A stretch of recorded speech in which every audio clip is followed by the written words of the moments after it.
Okay, so good evening, everyone. It's great to see so many of you again. I'm really enjoy doing these and seeing so many of you. So thank you very much for giving up your time. So tonight we're going to talk about Chapter 7, which is participants' conduct. And before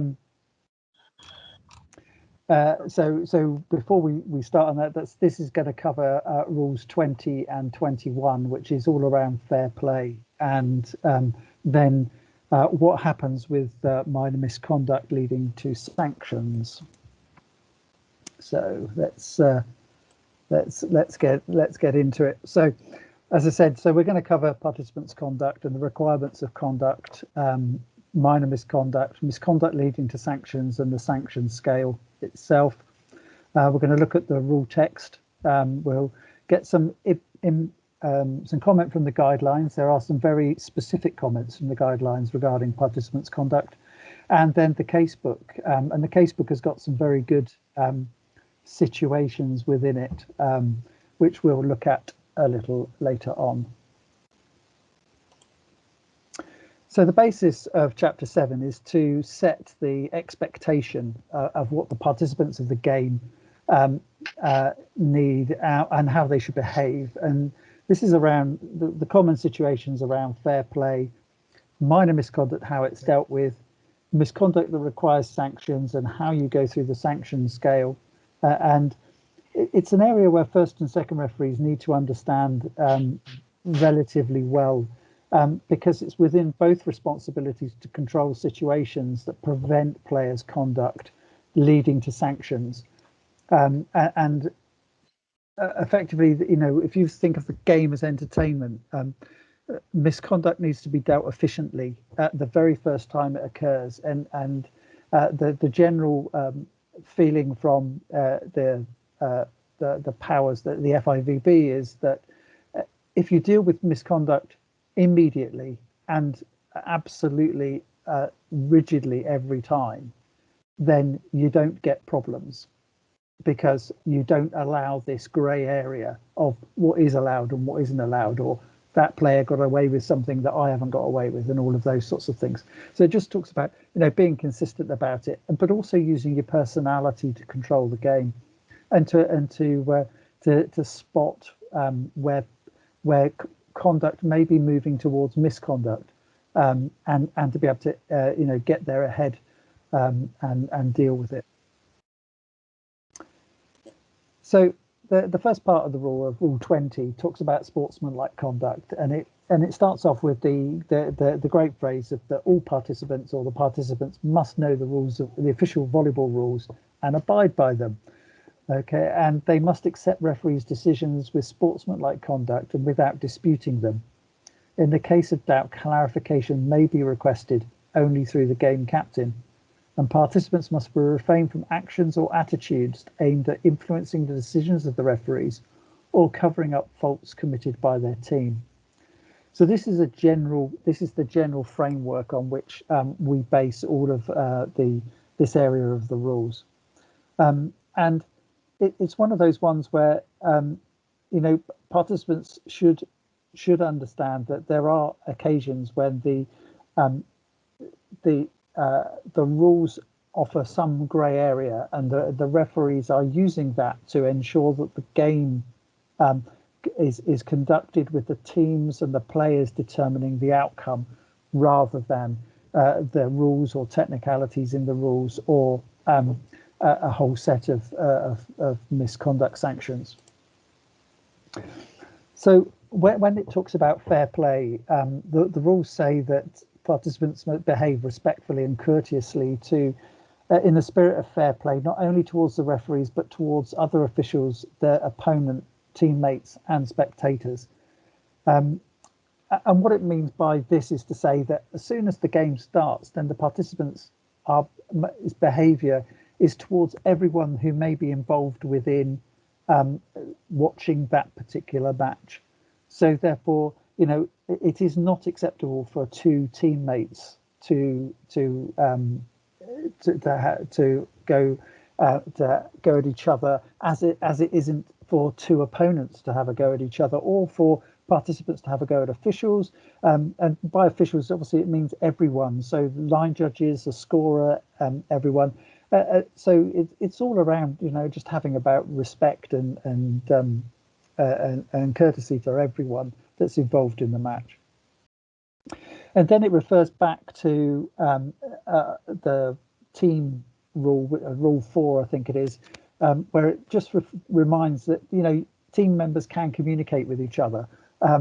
Okay, so within this, they're allowed to support and to encourage and as such throughout the game, and let's not forget that is acceptable. So minor misconduct. This is an area where we're talking about offences that are not subject to sanctions, and here is when it states, the first referee's duty is to prevent teams from approaching the sanctioning level. Now, this is how we use misconduct well, in terms of being able to determine at what level the referee needs to step in. And remember throughout this that you use the sanctioning scale and the warnings in respect of the level of the offence which has been committed. So this is not a playbook whereby you go through step 1, step 2, step 3, step 4, step 5. If you have to go to step 5, disqualification, then you go to step 5, disqualification. You don't have to have gone through the other stages in order to get there. So, and this is the same with the penalty, the red card. You don't have to have warned the team to give a red card. You have to determine whether the offence that's been the misconduct on the court is serious enough for you to choose which level you enter the sanction scale. But once you've entered the sanction scale, you understand how it works, and for an individual player, where you go next if the next stage is continued minor misconduct. So we have a 2-stage process in minor misconduct. On stage 1 is issuing verbal warning through the game captain, but I always think that there's a stage 0 here, and the stage 0 is that little toot on your whistle, that hand gesture, that look, that contact, that player's eye contact that you get, that you are allowed to, that you just sort of like, you're able to go, just calm it, whatever it is, just, you can see a player getting worked up about something, it doesn't take much. It's just a little toot on the whistle, or a look at them and a hand just to calm them down. And the coach exactly the same. If a coach stands up and against a decision that you have taken, it's good to acknowledge that you've seen them, that you've seen them, you've taken on, okay, thank you for your opinion, okay, I've got it, but don't allow that to happen too much. It's about sort of like saying, well, the first time, fine, thank you, coach, I'll take, but I'm the referee, you're not. And then the second stage is to, you have to start using your sanctioning scale and your minor misconduct. So teams should not get worked up about verbal warnings and yellow cards, because they have no other effect apart from telling everybody on the team that the level has been reached by which the next minor misconduct is going to be a penalty. And that's what the yellow card is there for. It's there to say, look, we've had some minor stuff around the court. Now you've done it it's too much. This is the formal warning, the yellow card. It's recorded on the score sheet, has no other immediate consequences, but at least it tells everyone, do you know what? The next time one of you oversteps the line, it's got to be red. And therefore, if you go to the yellow card, then you've got to be prepared to go to red next time. There's no point going to yellow card and then allowing the same thing to happen again with no consequences. So yellow card is a clear indication to both teams as to, well, this has reached a level now where the next one is going to be red. And you can, and using the verbal warning before that and the sort of body language contacts that you can, those are the times when you're saying to the captain, "No, look, captain, you've got to get control, and you've got to play in the spirit of fair play, and really be specific about what's not working very well, and help them make sure that they win the game through fair play and good team spirit and better performance, rather than by trying to manipulate the game that's being played." So, and this is the guidelines, and this is just sort of like confirming the fact that we're not talking about this being a mandatory process.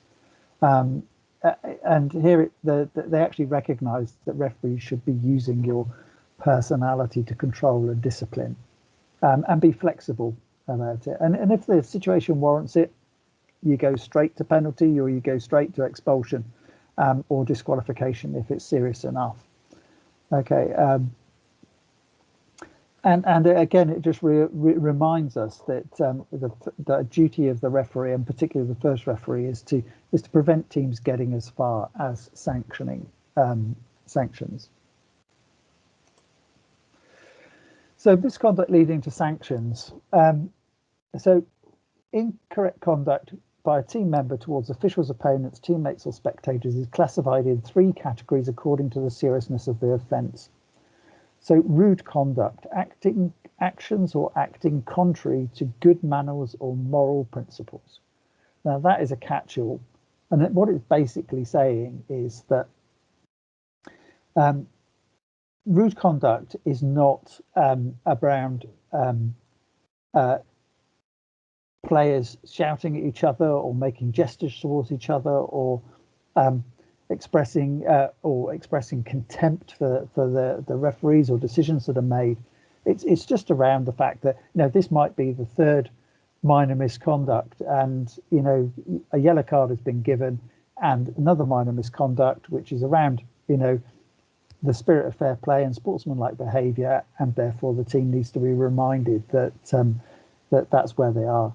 Now, if you think about the next one, which is offensive conduct, and you think about defamatory words or insulting words or gestures or any action expressing contempt, how many times have you refereed a game where players have done 1, 2, or even all of those items, and there's been no action taken by the referee? And when you think about it, this is offensive conduct. So offensive conduct is red and yellow card together. And it's expulsion, the player to leave the court. Now, people have different tolerance levels of what is acceptable and what isn't acceptable, and you possibly have to allow that to take some part of your decision-making process. So, for example, what you would allow from a senior men National League top division match as to what you would accept in an under 16 competition, they might be different things, and you might have different tolerance levels for those situations. And the final one is aggression, and this is when there is physical attack or aggressive behaviour or threatening behaviour. And just remember that people take things in different ways. So therefore, what somebody, an onlooker, might not consider to be threatening or aggressive, somebody else might absolutely feel that they are being threatened, or the way that they are being spoken to, or the way that the player has come towards them is threatening, and therefore they may consider that to be aggression, when somebody else might go, "Oh no, that was nothing." But you've got to remember that it's the personal response to it, and different, as I say, different situations may lead to different application of the sanctions. And we're going to have a look at some stuff later about this, so don't worry that we're rushing through this and we're not taking time to think about situations that might occur with these. We'll come to those in a short while. So the sanction scale itself. So according to the judgment of the first referee, and those are the key phrase there, according to the judgment of the first referee.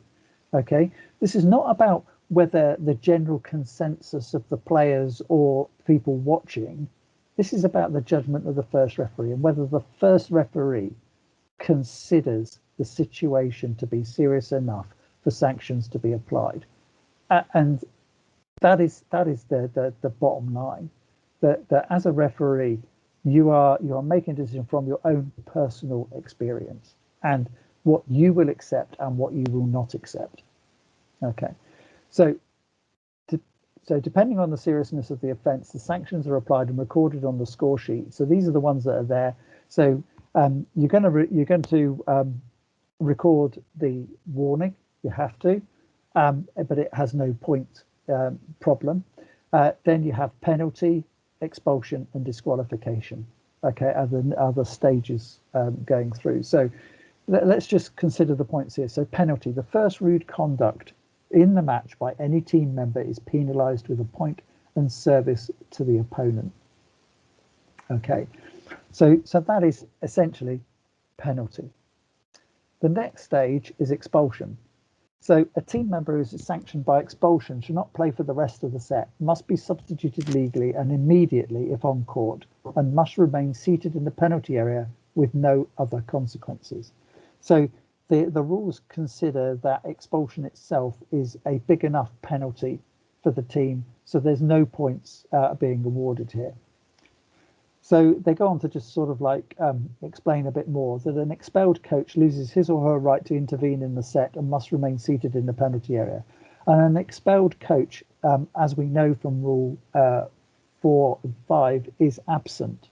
So as soon as a coach is expelled, the game captain can ask the first referee whether the assistant coach can now assume the coach's responsibilities whilst the coach is not present. Okay. Similarly, the first offensive conduct by a team member is sanctioned by expulsion with no other consequences.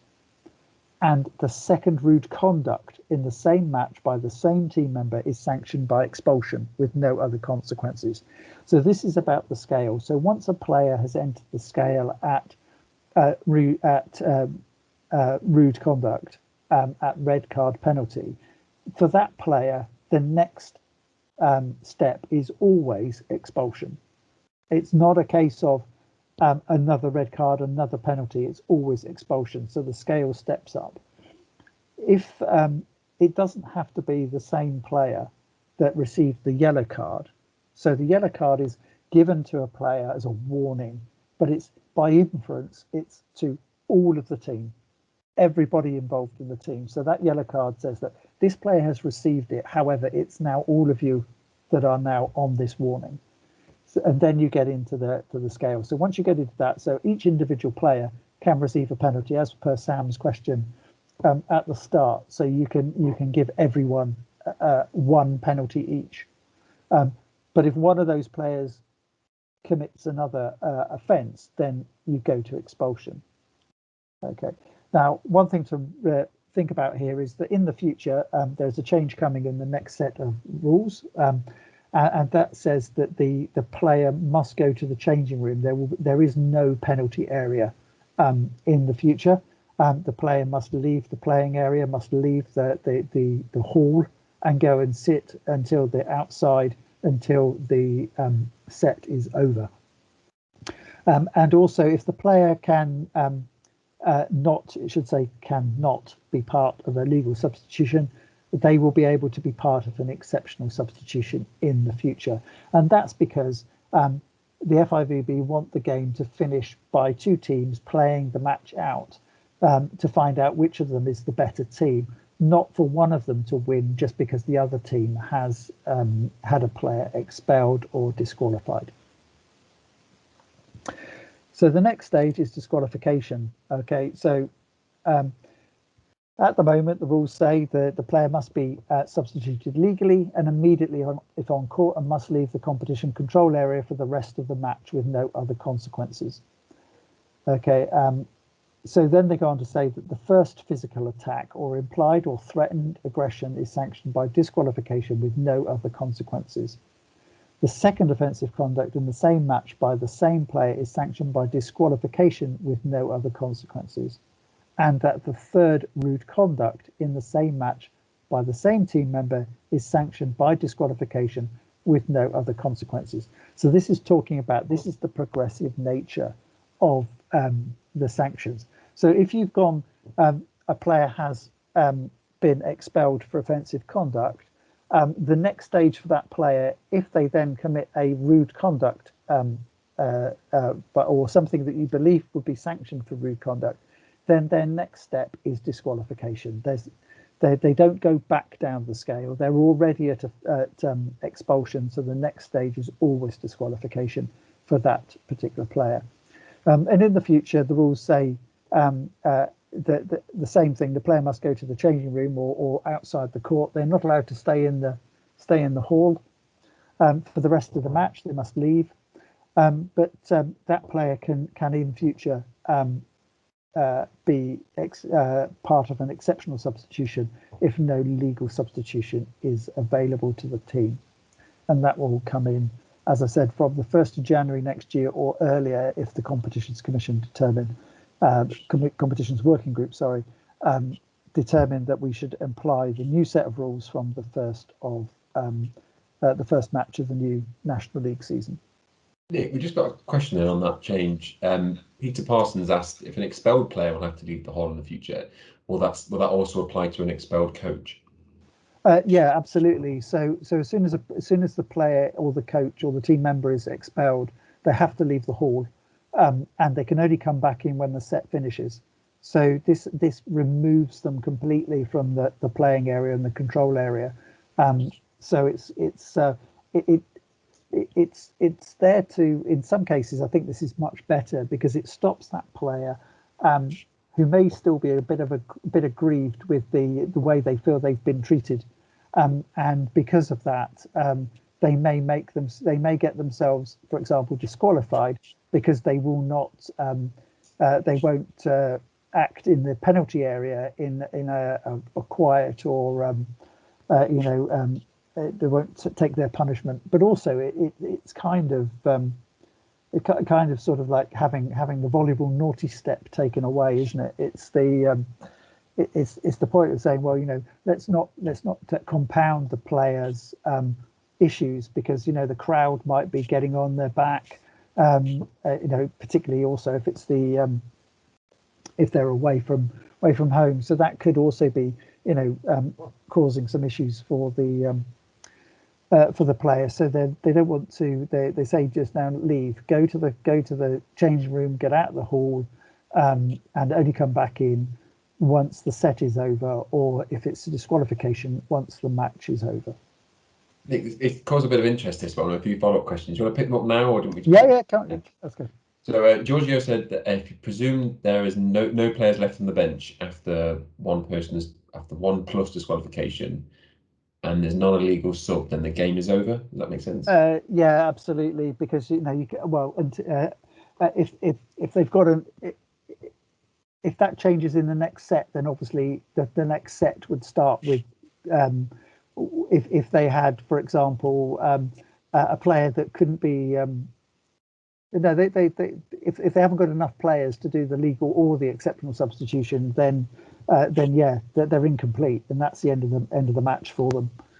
Because remember that the libero, if they've got a libero, the libero cannot become a regular player. So no matter what happens after that point, if you haven't got enough players, then that's it. I'm afraid that you still can't get around that. But obviously the FIVB is making the rules for teams that have a full complement of 12 or 14 players, so they don't see that would ever occur. Nacho, you got your hand up there. Do you want to jump over a question? Oh, hands. Yes, thank you. So is it enough that the players just leave the control area? So, for example, say you expel a player and they go to the spectator seats instead of the changing room. Is that okay? Do we have any way to enforce that they actually leave the hall? Yeah. So once they're sat in the spectator seats, what's to stop them haranguing you from that area, or getting involved in the match again? So you must. It is a case you don't want them in the. That's the whole point of them going to the changing room. It's because they cannot then be part of the rest of the match. They're not there to watch from the stands. They're not there to cause any further problems.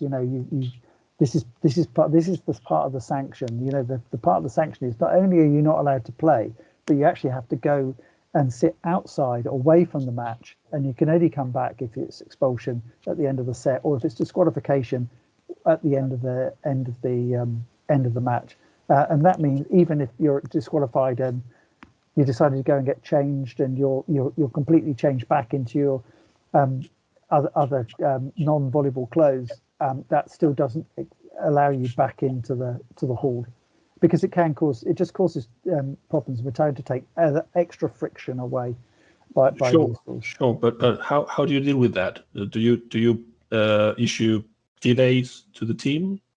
No, well, you would just say to the team, look, coach or captain, this game is not continuing whilst that player is in the hall, and then you can say, well, whilst it could be a delay, it's going to be a delay here, and that's only it could be a warning, or it might even be a penalty for them. But the bigger consequence of that player not doing what you're the captain and the coach not being able to control the player is the fact that you're going to write a report afterwards that says that you had to stop the match for X number of minutes because the player wouldn't leave the hall, and then the team is then at the sanction of the competition control. Or in the NVL's case, the competition's working group, and may receive other sanctions like, I don't know, they could maybe lose the match for bringing the game into disrepute or something, So there are other consequences, and you would hope that the team will be able to control their players. Right. Thank you. Clive, are you happy to unmute yourself and ask your question there from the chat? Yeah, hi. I'm not sure if it's a sensible question or not, but on this disqualification bit, certainly with physical attack, I understand disqualification, but on the other two, wouldn't a removal from the set be quite high enough to deal with? Yeah. Okay. So I'll give you an example. Okay. So you've got a men's match, and a player may say, for example, to the referee, so the player's disappointed with the referee's decision, and the player may say to the referee, I'll see you outside. Now that could mean to somebody, oh well, after the match we'll have a discussion about that, and I'll see that player after the game.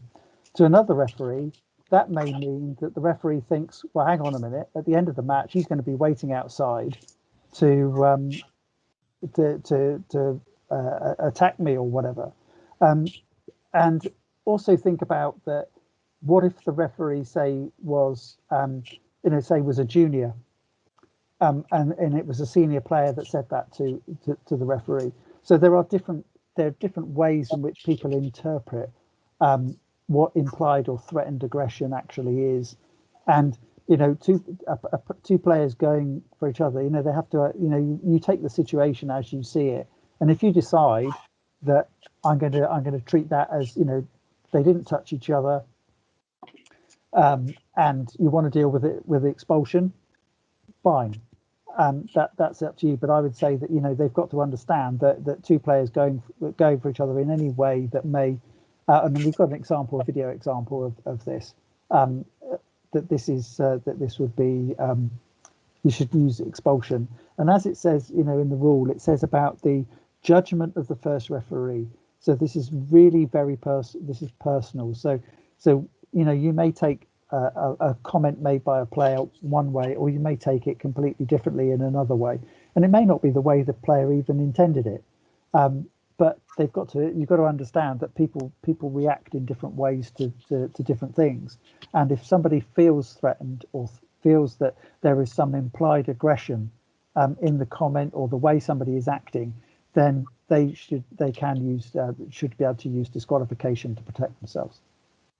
Yeah, I fully understand. Agree that it's the trouble is one would like it to all be nice and black and white, and it's all rather muddy at times. I certainly remember a team that was had said I can't quite remember now what it was. It doesn't matter, but they made some comment, and I chastised them, and they said, "Well, it wasn't directed at you," and all that.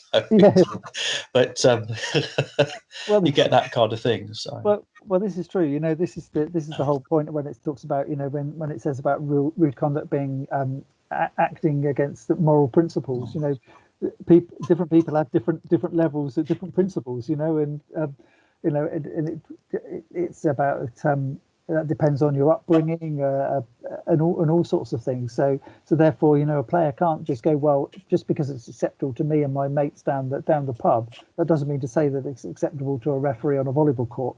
And therefore, you know, you set your stall out by dealing with it, and then they soon know. They think, well, crikey, if we have that referee again, keep your mouth shut. You know.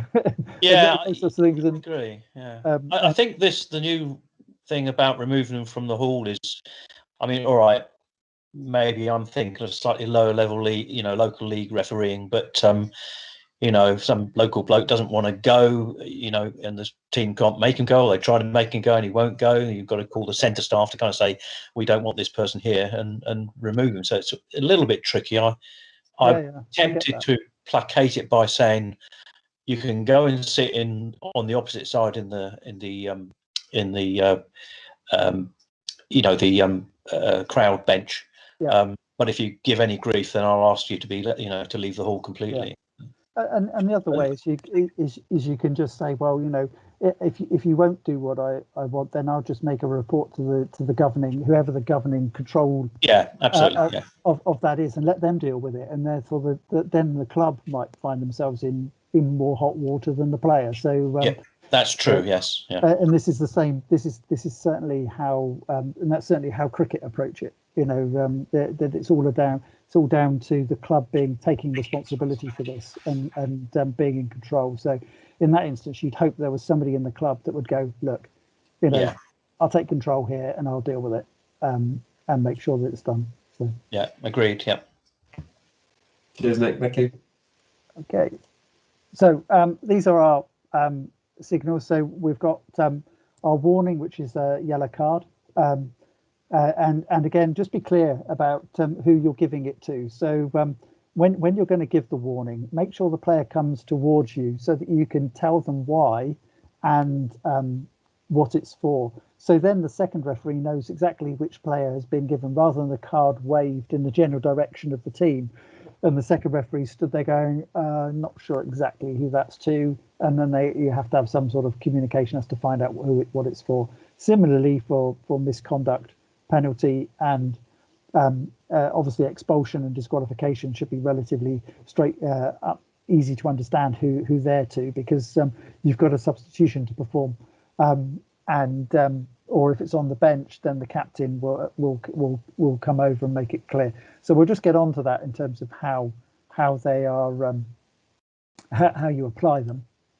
Oh, well, all right, Kate, I forgot. We're going to do record. We'll show you how it's recording now. Now, this isn't your typical NVL match. I hope you don't get. But so all I wanted to do here was just to show that. So the sanctions are there's a box for them. It's in the bottom left corner of the score sheet as you look at it, and what this is how it could look if you used all of the scales. So under warning, you've got a D, which is delay. So if you have a delay warning or a delay penalty, then you use a D. A D for under W or P means that it was a delay. And then we have a situation here. So Team A, they receive a delay warning, set 1 to 14-12 up, and then nothing else occurs until we get to set 2, when at the same score, the assistant coach of Team A is sanctioned for rude conduct, and the team, as you can see here, the team has not received a minor misconduct warning at this stage. So they've gone straight to penalty, so red card. So Team B will receive a point, and obviously the match will restart at 14-13. And then Team B's number 9 in set 2 a little bit later on, they receive a warning, a formal warning for a yellow card, and that's recorded on the score sheet. that it went to number 9 at the score of 21-19 to Team B. And then set 3 was a gentlemanly affair before we get to set 4, when Team A receive their warning to number 10 at 3-7. And at the same score, number 7 on Team B side receives a penalty. Sorry, that's not the same score, is it? It should be the other way around, 7-3. My mistake, my typo. So at that point, so Team B have now, number 7 has entered the sanctioning scale. In the 5th set, Team B is sanctioned with delay. Oh no, sorry, they're given a warning for delay.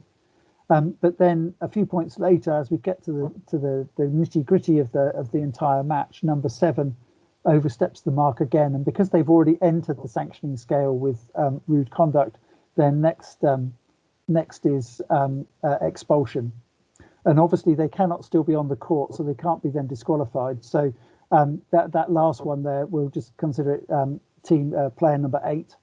And we'll say that player number 8 went straight to disqualification for at the same point in the match as number 7 was expelled, and that was the how the scale works. So what I should have done there is I should have given number 7 the penalty a bit earlier on in the match, and then given them the expulsion in set 4, so they could be disqualified in set 5. So I will amend that before we.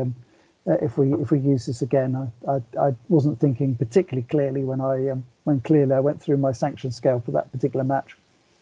So the key things to note here are that you can give a penalty before a warning, and then you can go back to the warning. That's no problem. Okay, and then after that, if you've got to a penalty, then the next stage is always the next step up the sanctioning scale. So number 7, and the next rude conduct was for expulsion. At the same time, if you give a penalty, it's the only time in which the point is awarded. Remember that giving a point for a penalty is a completed rally, but you can identify it on the score sheet because it will be circled. So at whatever point the team, the opponent team to the player that's been given the penalty, the next point is circled and that tells everyone that point was a penalty point, and there was no service for that point. So that's how you do it. It doesn't. I think it used to be that you did it in a red pen, but just as long as you circle it, it doesn't really matter. Just so that you can identify what that point is, and you know then that the scorer has recorded it properly on the score sheet. So the application of misconduct sanctions. So all misconduct sanctions are individual sanctions and remain in force for the entire match and are recorded on the score sheet. The repetition of misconduct by the same team member in the same match is sanctioned progressively. The team member receives a heavier sanction for each successive offence. Expulsion or disqualification due to offensive conduct or aggression does not require a previous sanction. Okay. So the processes then. So a team member on court. So the first referee blows the whistle, usually when the ball is out of play, but as soon as possible if the misconduct is serious. He then instructs the sanctioned player to approach the referee's stand. When the player is close to the stand, the first referee shows the appropriate card saying the reason why the player is sanctioned. So you would just call the player, number 10, I'm giving you a penalty for rude conduct, and be clear. The second referee acknowledges this action and immediately instructs the scorer to record the appropriate sanction on the score sheet.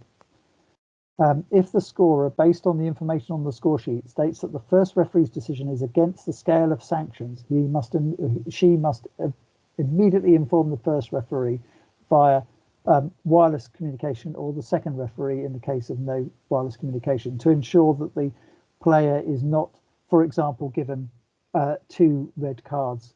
So we don't have the unfortunate Graham Poll situation in Stuttgart of the same Croatian player receiving 3 yellow cards in the match when the last one should have been obviously a red. the second one should have produced a red rather than then getting to a third one before the red card was produced. So that doesn't happen in volleyball because the scorer will be also helping, and the second referee can also check as well, quite clearly, that they can check the score sheet to make sure that it's progressive. So if the player is not on court, the first referee blows the whistle and directs the game captain to the stand, and they inform them of the sanction being applied to the concerned team member. It's the responsibility of the first referee then displaying the appropriate card to make it clear for everybody who is the sanctioned team member. The team member must raise his or her hand and acknowledge the sanction.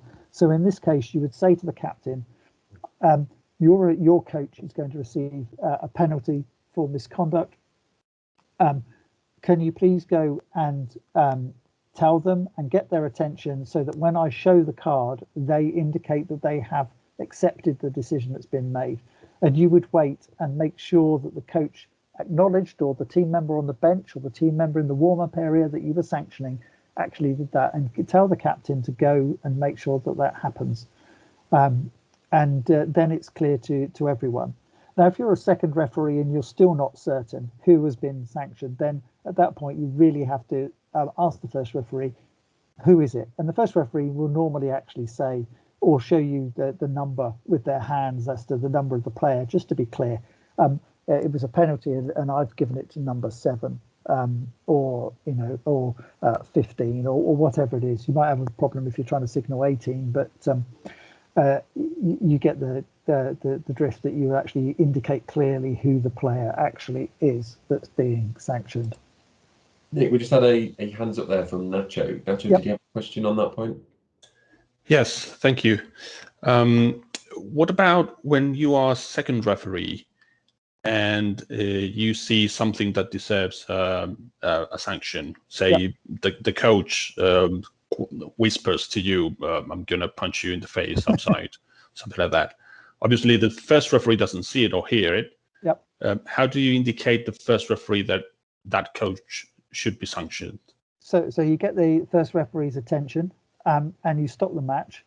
So normally, probably after the next rally, or if it's a suitable interruption. So there's no. I would just blow the whistle, let the first referee get their attention, and say that I'm coming over to talk to you. And then you go over there, and you would say, right, the coach has just said this to me. Right. I believe this is aggression or offensive conduct or whatever it is, and therefore the first referee, based on the second referee's card, will then issue the sanction to the player. The first referee doesn't have to have heard it. So the second referee's responsibilities include controlling players on the bench and in the warm-up areas, and reporting their misconduct to the first referee. I think it's in the responsibilities or the authority of the second referee.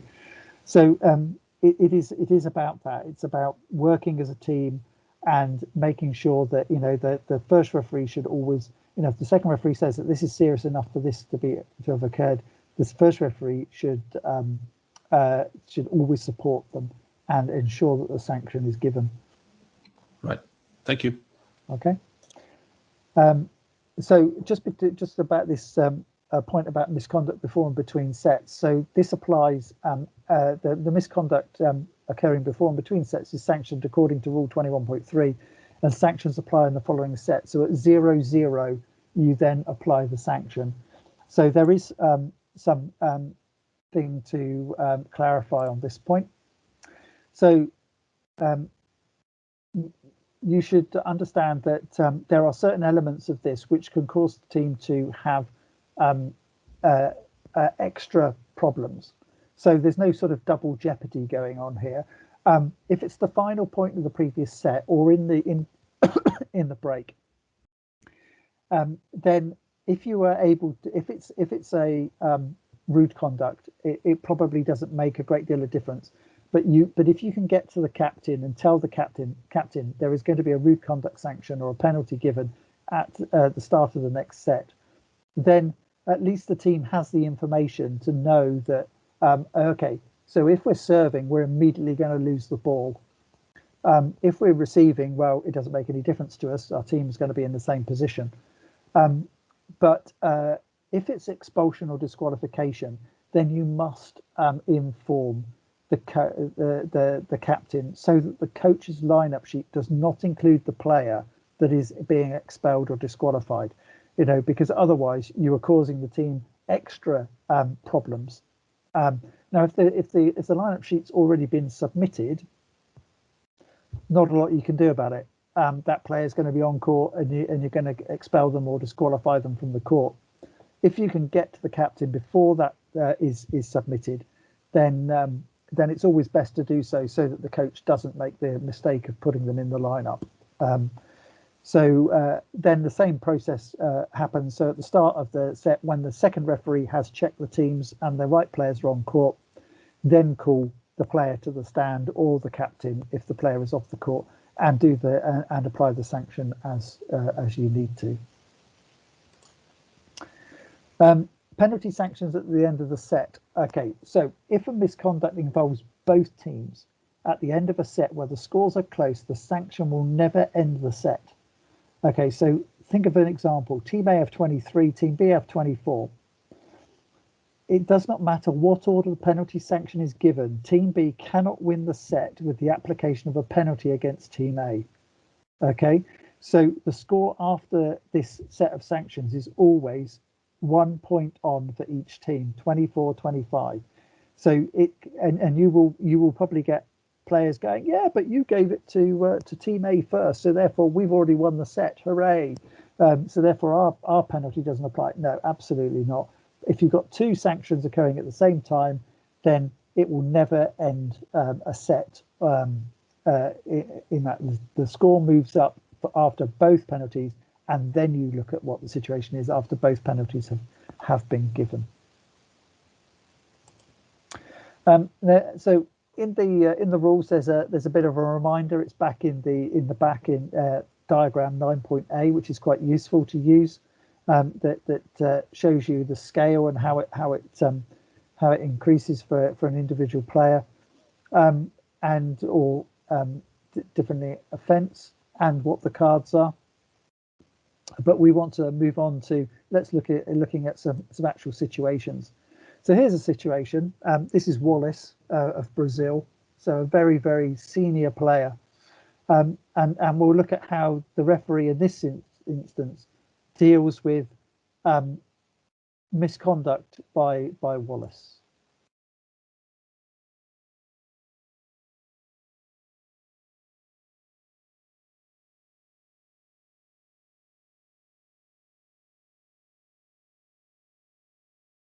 So he's the player just playing the ball now.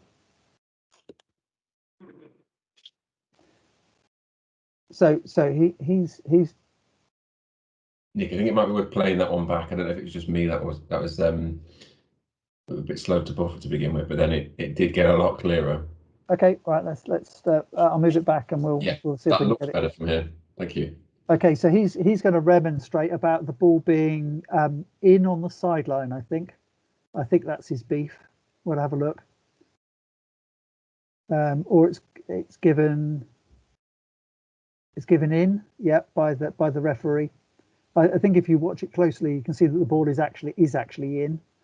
But clearly he's on the other side of the court. Okay, you can see that ball is on the line. That's in.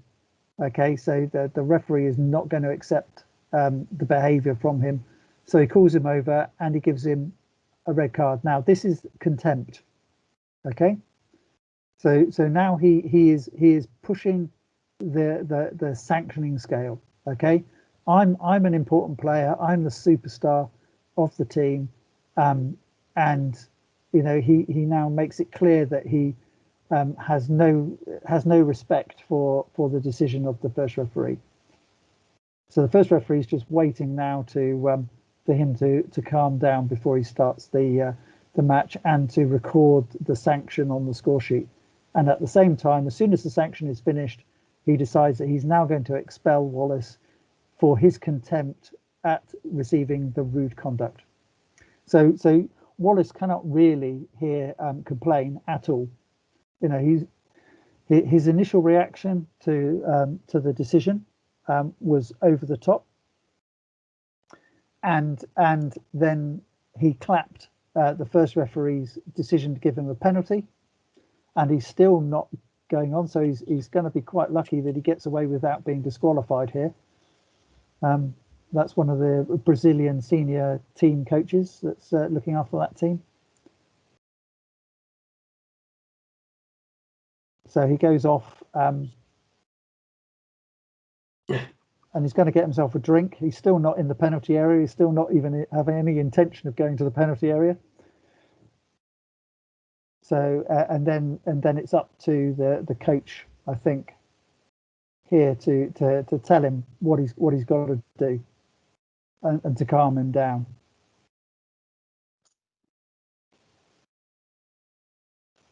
And quite frankly, his behaviour in the penalty area is also an issue. So the you know, so there the first referee is making sure that the team is in the right positions. He's still not finished.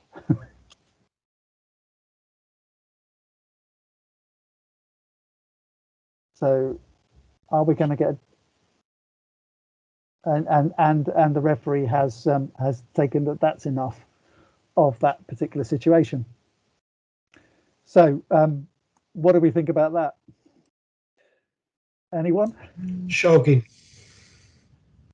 You know, this is one of this is a senior Brazilian international player that everyone will be coming to watch, and quite frankly, he managed to get upset about something which is pretty clear. You know, it's not even worth getting upset about. The ball hits the line, it's in. He's lost the point. So why compound it? And it's almost as though once he's gone that far, he feels that he's got to keep going. There's a few comments that came through on the chat there, Nick. There were some questions as well. I'll jump back to them in a second if that's okay. So Nicholas was saying that he's quite lenient in the end, he felt. It highlights the situation where a player takes a game hostage. Nacho said the kick to I almost missed off a word there, but the kick to the balls trolley should have been another sanction. Yeah, absolutely. So Giorgio said, should the ref call the captain and ask him to calm Wallace down? Well, I'm not sure that's going to help in this situation. I think in general in this situation, the expulsion occurs so infrequently in international volleyball, particularly at that level, that by the fact that player has been expelled, then I would imagine the Brazilian Federation or the league would have taken further sanction against him and the club for his actions. So in that respect, and they have to, because they have to support the referee. And there's can be no complaints. If they had a challenge system, then there's no point the player getting worked up anyway, because they should challenge immediately and say, well, we'll have a look at it on the replay. But clearly there's no challenge in this particular match. So and the thing is with this video is you don't know what's gone on before. You don't know whether this has been a tense match and both teams are really at each other right from the start. So, you know, this could have been brewing for a while before he exploded. So, you know, and he may not be having a good game. He may be having one of his off days, and therefore, you know, things might be growing on top of him. So, you know, this is when the referees need to try and, you know, I'm not suggesting that you could calm a player like Wallace down, but if you had this situation in your sports hall in front of you, I would be expecting all of the National League referees to be disqualifying the player for that behaviour, and to then you know, and you'd be supported by probably everyone in doing so. So that's. Oh, sorry, Nick. Yes. I was saying Lenny had a good comment to finish that bit off. He was saying that Wallace has an obligation to know the rules and also show example to the less experienced players, as well as the spectators. It's all right, Nick. I think there were some questions that came through a couple of slides before. Okay, no problem. Yeah, hopefully they still make sense now. If not, if those that asked don't mind just to unmute themselves and ask away. So, the first one's from Giorgio, who asked, he said, "Can we go back 1 second? If you advise the team earlier before, how do you show him the disqualification then? Okay, so you don't expect, you tell the captain that the player just needs to stay on the team bench, because at the start of the set you will need to show them the disqualification, and therefore you expect the captain to deal with this. So you tell the coach, look, this player is going to be. You'd say to the captain, can you please tell the coach that player number 6, say, is going to be disqualified at the start of the next set. Do not put him on the lineup sheet, and ensure that he stays next to the bench, so that when the disqualification is shown, then he can acknowledge it and then leave the court. Lenny had a question, but Lenny, I think that one was answered earlier. If not, please do pop your hand up and I'll come back to that one. But Clive, I see you just pop your hand up there. Would you like to ask a question? Yeah, it's just within the clip. I'm kind of interested in the bit where the referee is trying to wave away the players from the other team. What's the situation with regards to the other, not players, I guess, team captain, but can the referee actually exclude the other team from listening to what he's saying to the Brazilian team? Yeah, the issue is between the referee and the team in white. It's got nothing to do with the team in blue. So therefore, you often find this. If you want to talk to one captain, the other captain immediately rushes up to the stand to listen in to what's being said. Exactly. And at that point, you might say, well, actual fact, this conversation is between me and the captain, and it's got nothing to do with you, captain. So please go away. And just tell them to go away. If you don't need them there and you don't want them there, then they just ask them to leave. The other thing is the fact that that sometimes, does it really matter? Sometimes it's quite good for them to hear what's being said to the other captain. If it's like, your team has reached a certain level, and then at least they know that if their team is thinking of getting to that point, then that's what their consequence is going to be. But in general, if the captain's there and they're just causing, just trying to, muddy the waters and make it and start saying, yeah, and what about this player and that, and you get it. And at that point, captain, if you don't go away, then you're going to get a sanction. So go away, and then deal with the situation. You don't need extra people coming in to cause you difficulties. It's the same with 2 players coming to you, captain and maybe another player. And you think the captain's going to ask you something, and it's the other player that asks you, and you say, no, player, you cannot ask me, go away. And if they don't go away, then you have to sanction them to go away, and say to the captain, look, it's quite clear you are the only person allowed to talk to me. Therefore, when you come towards me with another player, I'm going to send the other player away. Yeah, and if the other player doesn't go away, then they are refusing to listen to what you want them to do, and therefore you have to sanction them. For no reason, and players need to understand that. This is one of the pieces about players always having an opinion and wanting to voice their opinion. There is only so much of it as a first referee you should take, and that's not very much at all, to be quite honest with you. Whenever you get a situation, you get players that are not the captain asking. You say, look, if you've got a point to make, ask it through the captain. Make sure they're clear. First time it occurs, player, I'm sorry, through your captain, and then deal with it that way. And then at least they know. And it's not going to be, you're not going to be a referee that allows anybody just to walk up and ask you a question. There are some times I think that as an international referee, I've allowed a player who's near me just to have a quick word, and yeah, I've responded to them. But that's in the spirit of understanding of accepting that they have emotions, and that they might want to clarify something which probably doesn't need them to go to the captain. They say, was that me, or that sort of thing. Was that me that did that, or are you sure? And say, yes, it was you, player. And then your situation's dealt with, and then you can do it. And sometimes in that situation, maybe you can use your body language to say whether you understand the pressures they're under. But with Wallace, there's not a lot you can do about that, unfortunately. This clip's causing quite a few talking points. Lenny, I don't know if this is related to this clip then, or if it was that earlier point, but feel free to ask away. Yeah, sure. Was it the one about second ref abuse? I think. Let me just scroll back up, but it's probably the one. The abuse and sanction, yeah. Then what are you doing about that abuse? Do you sanction or let it continue, and thus the abuse continues the next game and the next? Yeah. So I would normally leave it to my end of session rant, but a couple of colleagues were saying the level of abuse for the second ref is out of this world in my experience. Someone agreed with them, and my question was, what are you doing about it then? So are you sanctioning?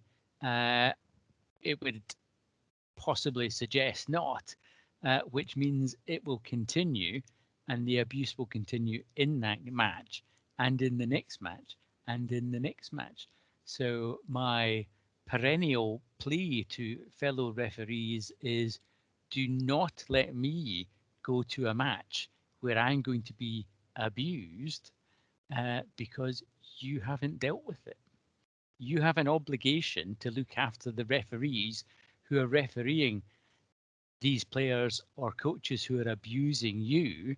And perhaps the next referee may be very inexperienced, very emotional about it.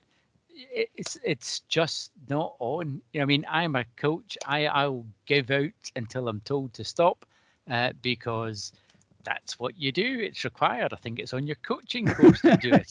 But it's a case of, once you're told, then you know you've crossed the line. If we're not even speaking to these people, giving them the quiet word, and then actually producing the cards, then they will just continue. So, I mean, poacher gamekeeper, I take that. But as second ref, when I'm wandering up and down during the game or between points, if somebody's doing something I don't really like, then I'll tell them, and then I'll tell them once more, and then I'll get a card shown, because I've told you, you've pushed your limit, don't go any further.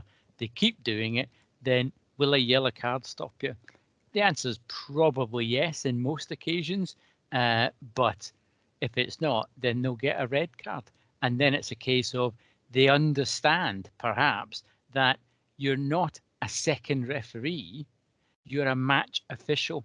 Yes, the first official will give the sanctions, but they will listen to their colleague referee who is qualified and is being abused and should be protected like anyone else.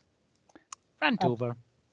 Absolutely agree, Lenny. It is incumbent on the second referee to report any misconduct to the first referee in the match, and this is the same as when we talk about protecting your officials team as a first referee. Any player's dissent towards your line judges, any comments towards your line judges should be dealt with in absolutely the same manner. So, you know, a player, a line judge giving, say, the ball in when the player thinks it's out, and you see the player running towards the line judge. Well, this is getting close. That line judge may be in the same situation as thinking, well, hang on a minute, is this player going to stop running, and are they just going to come up and thump me? So in that situation, you have to intervene and you have to sanction it. So if your second referee tells you something, then you deal with it. You deal with it, and you trust their judgment. You say to them, absolutely, and therefore you can say to the second referee, what do you think the sanction should be, and the second referee can then tell you what they believe the sanction should be. So in that situation, I think Ludo and I have worked together many times, and he responded to support me when a coach accused me of cheating in a particular match at a very key point in the match as well.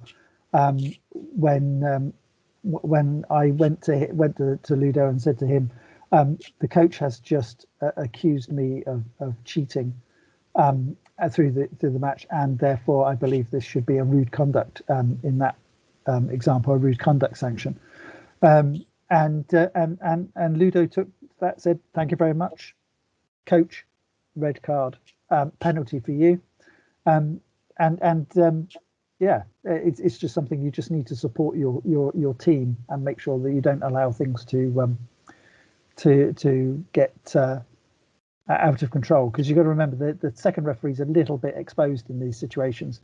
He doesn't have any personal responsibility to give sanctions, but must use his connection with the first referee to ensure that the appropriate sanctions are given. So let's look at a couple more situations whereby this happens, and it always tends to be something very, very small that causes this sort of problem.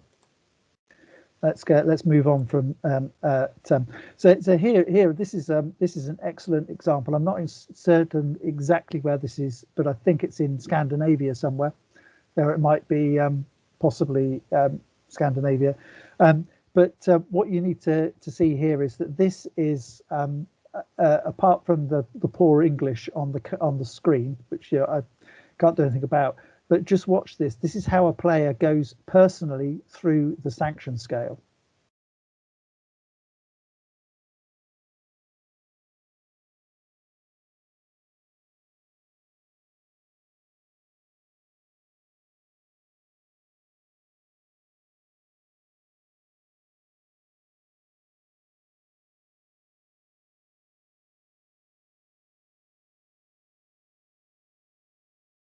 So this is the player we're looking at, number 12, the one that's it with the arrow above. So yellow card.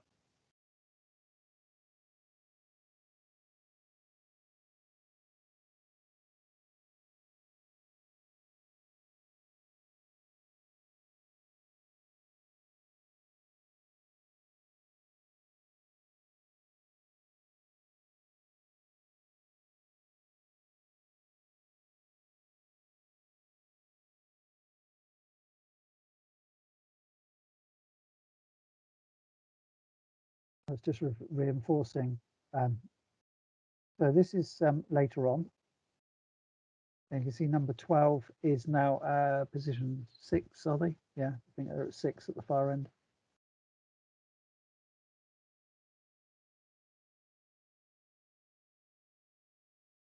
And that's incorrect, where it says because 2 yellow cards cannot be used in the same set. They can't be used in the match. It doesn't matter about the set.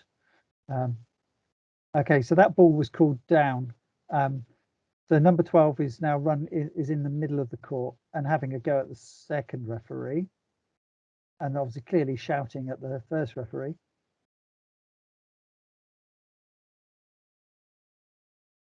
So now we've got a red card, a penalty.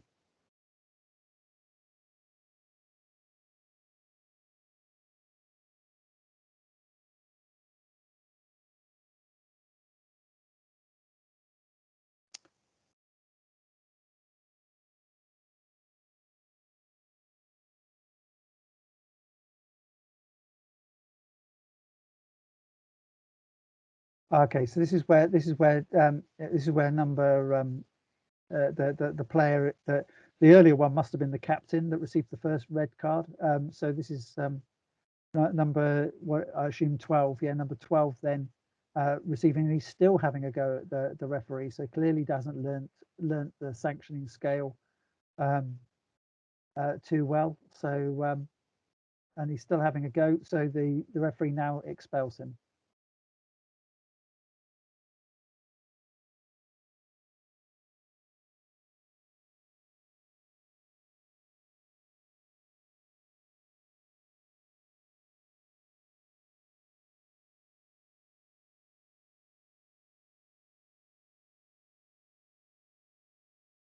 I don't think he gets as far as the as being substituted.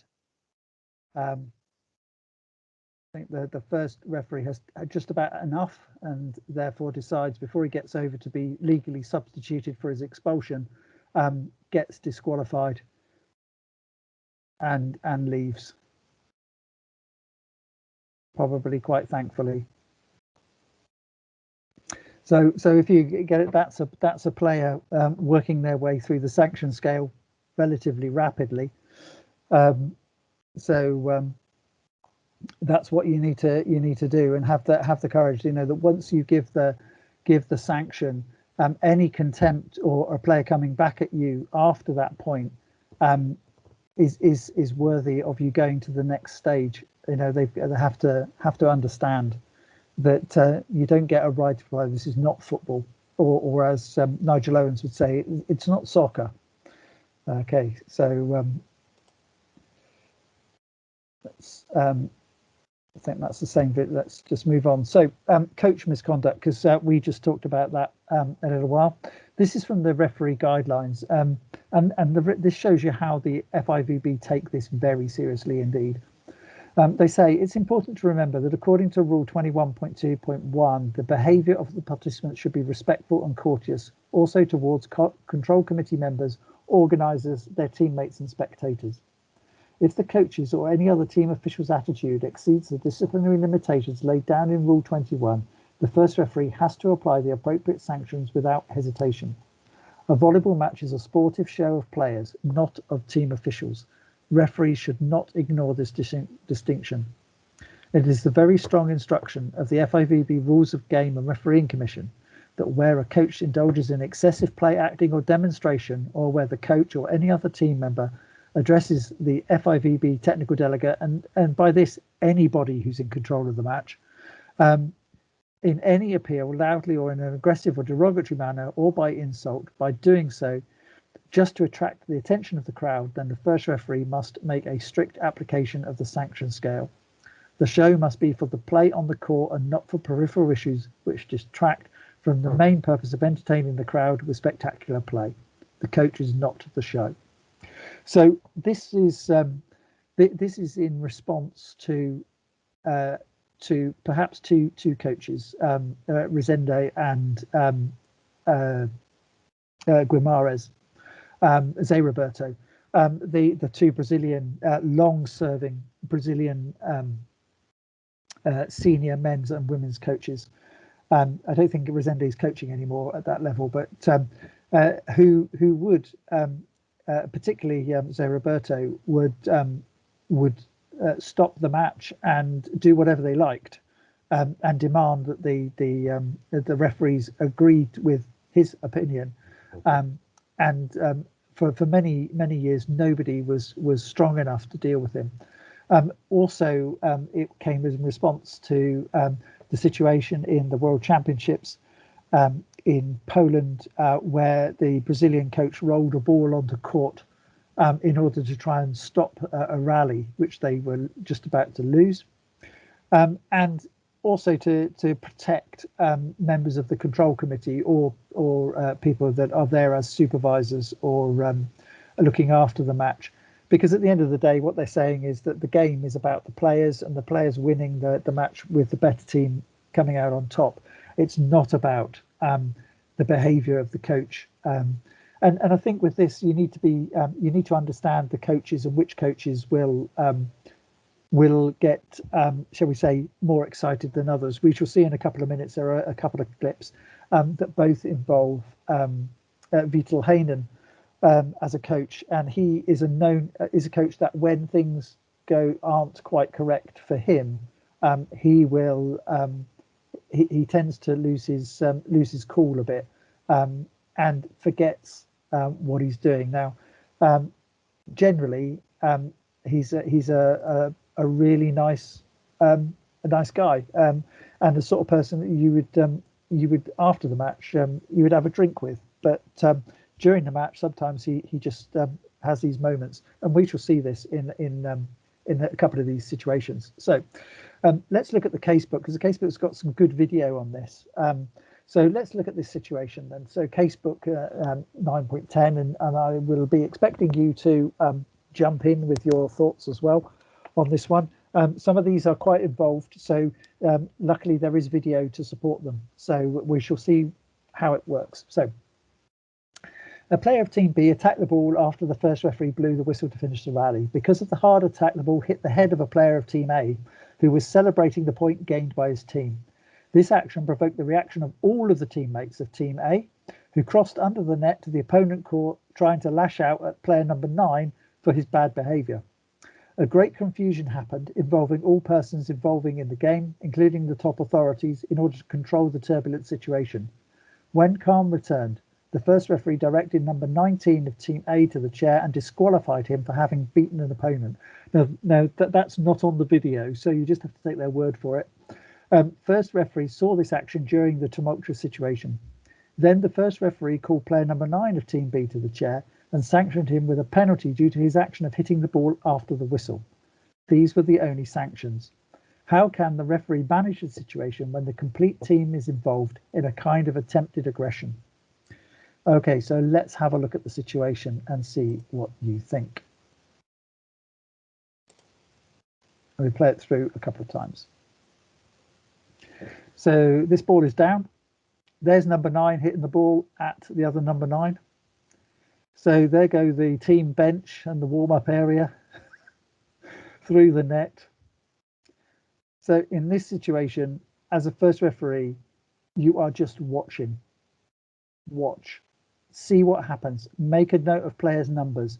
Second referee the same. Watch what's going on. Who's doing what? So that if the first referee requires it, you are able to calm it down. Okay. So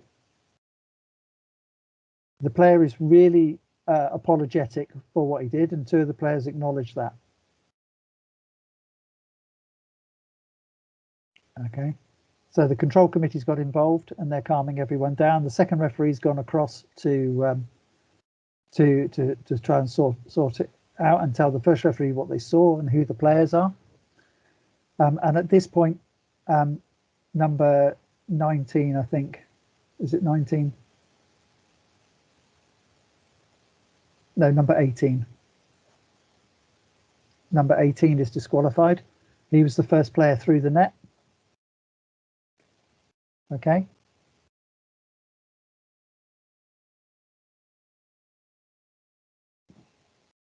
So they're feeling a bit aggrieved because they're saying, well, hang on a minute, we didn't cause this situation, but they should not have reacted. The first referee is quite capable of dealing with the player who hit the ball without that. So there is the substitution, the legal substitution,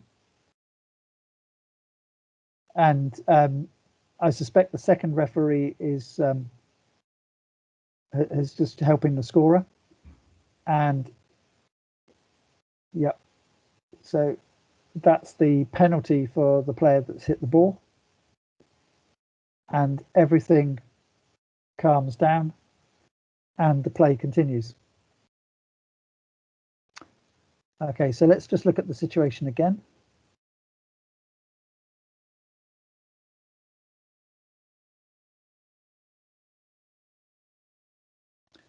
So you can see number 8 was the first player through. Now in this situation, you're clearly not going to sanction everybody. So the first player that causes the problem, is the one that you will sanction, unless somebody else in the melee has done something which is completely out of order. Okay.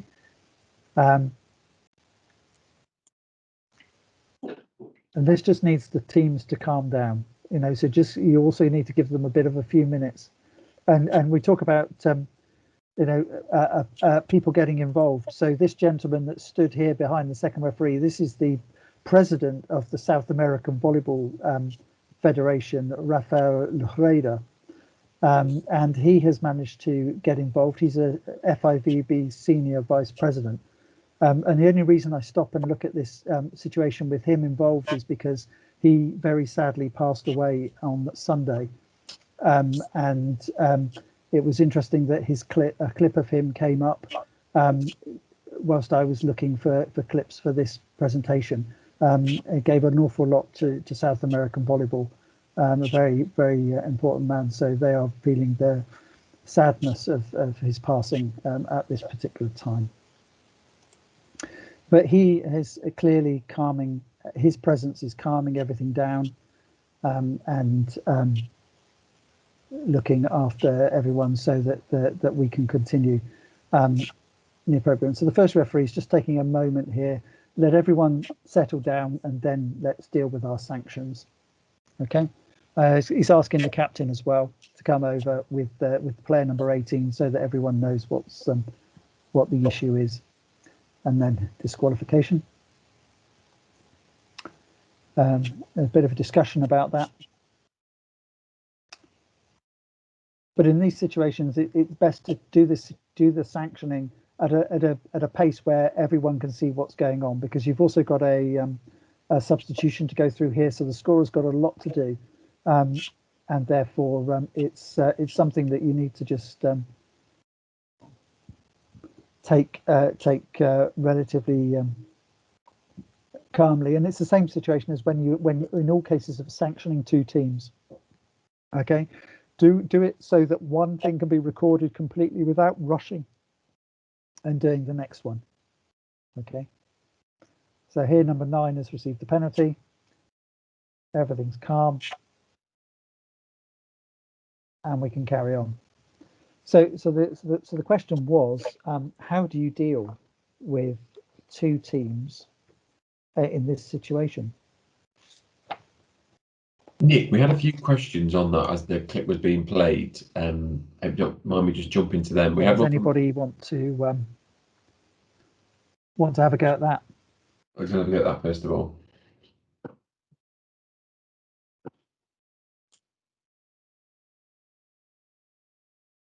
No hands up at the minute. So please pop your hand up or pop an answer in the chat if you wanted to get involved.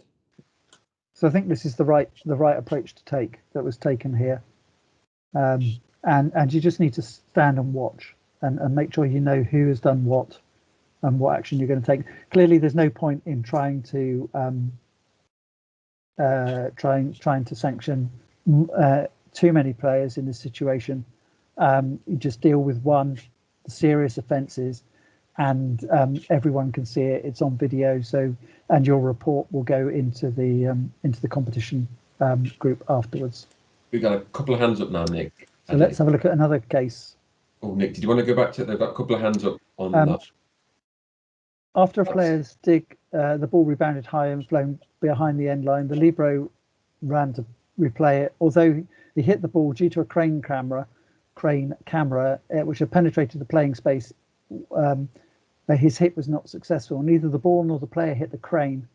The coach approached the cameraman and vehemently protested the case. By the first referee's decision, the rally was won by the opponent and the coach was warned with a yellow card. Was the situation handled well? So let's have a look at it.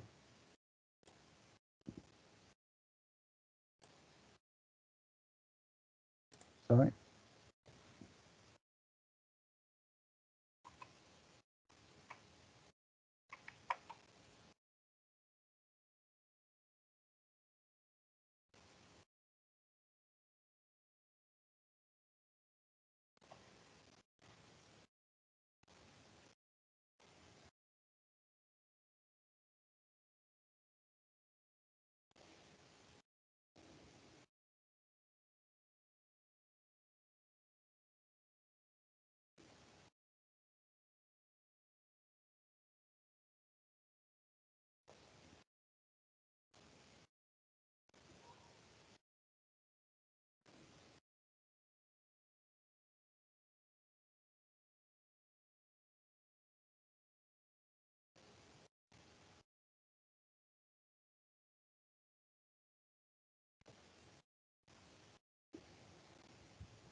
So the void check is clearly saying it's the coach to the second referee, and the good from the captain there, good from the captain to calm his coach down and say, look, come on, coach, we don't need to lose points because of you. Okay, so in that situation, whilst the player feels aggrieved, it's that's the best they could have done. Okay, anybody got any comments on that one? Nicholas, I think you had quite a few comments there. Oh, Nick, can you hear me? Can you hear me, Nick? I don't know if you've lost sound then. Hello? We are here, Nick. I don't know if you can see my lips moving. I don't know if Nick, you're a deaf old codger. you've lost some audio, I think. Nick, wake up. I'm tapping my screen. Nope, he's not with us. This is how he treats the players on court when he doesn't want to listen to them. Just Imperiously just carries on. Yeah, but he'll listen to the video afterwards and they'll catch you all saying all this. if you just bear me 1 second, I'll give Nick a call. Unless Nick, if you can hear us now, let us know. But if not, I'll give him a call and then I'll hopefully be able to get it.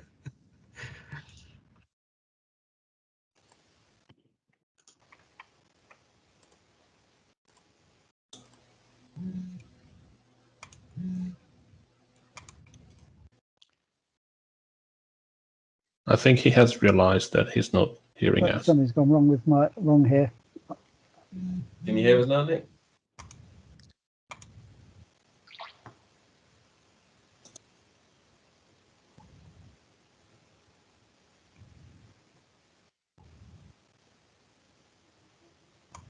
Hello. I think.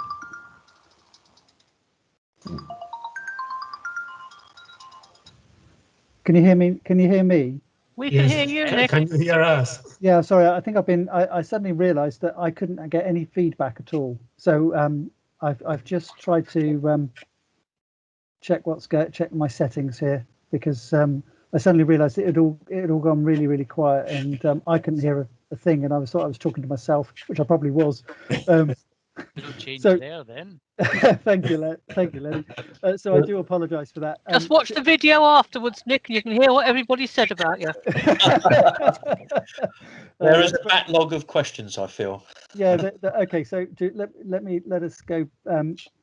We'll go back to this one. So what were your thoughts on this situation, which is quite? There were 2 comments that came in, Nick, and I'll run through them, and then if anyone's got any comments on this video, if you pop your hand up, and then we'll come to them. So Lenny, first of all, said, shouldn't the control committee surely stay in their seats and let the referees deal with this? Do not undermine the referees? ? That's possible, and I think I think it's one of those situations where it perhaps needed a bit of help. The referees probably needed a bit of help just to let things calm down. But I think in this situation, things would have calmed down anyway. I think that the teams were the team personnel actually were going to sort out the problems, and the 2 teams understood and calm things down. But yeah, in some cases you don't need people wading in all the time, but in some situations it just helps that the situation is the referees need a bit of help if things are getting a bit out of hand. Thankfully, it doesn't happen very often. Giorgio was asking, I think this was right at the end of the clip, when he was issuing the cards, and he said, did he give the player a red and then a red and a yellow? Which to the number 9, the white player in white, or the number 18, is it in the red? 18. 18. No, he gave him. It was the straight to disqualification. Sure. So red and yellow apart. Let's go through to that. Where is it? Okay, from here. Okay. So he's explaining to him, and their cards are apart. Okay. So the cards were given separately. So this is just this disqualification.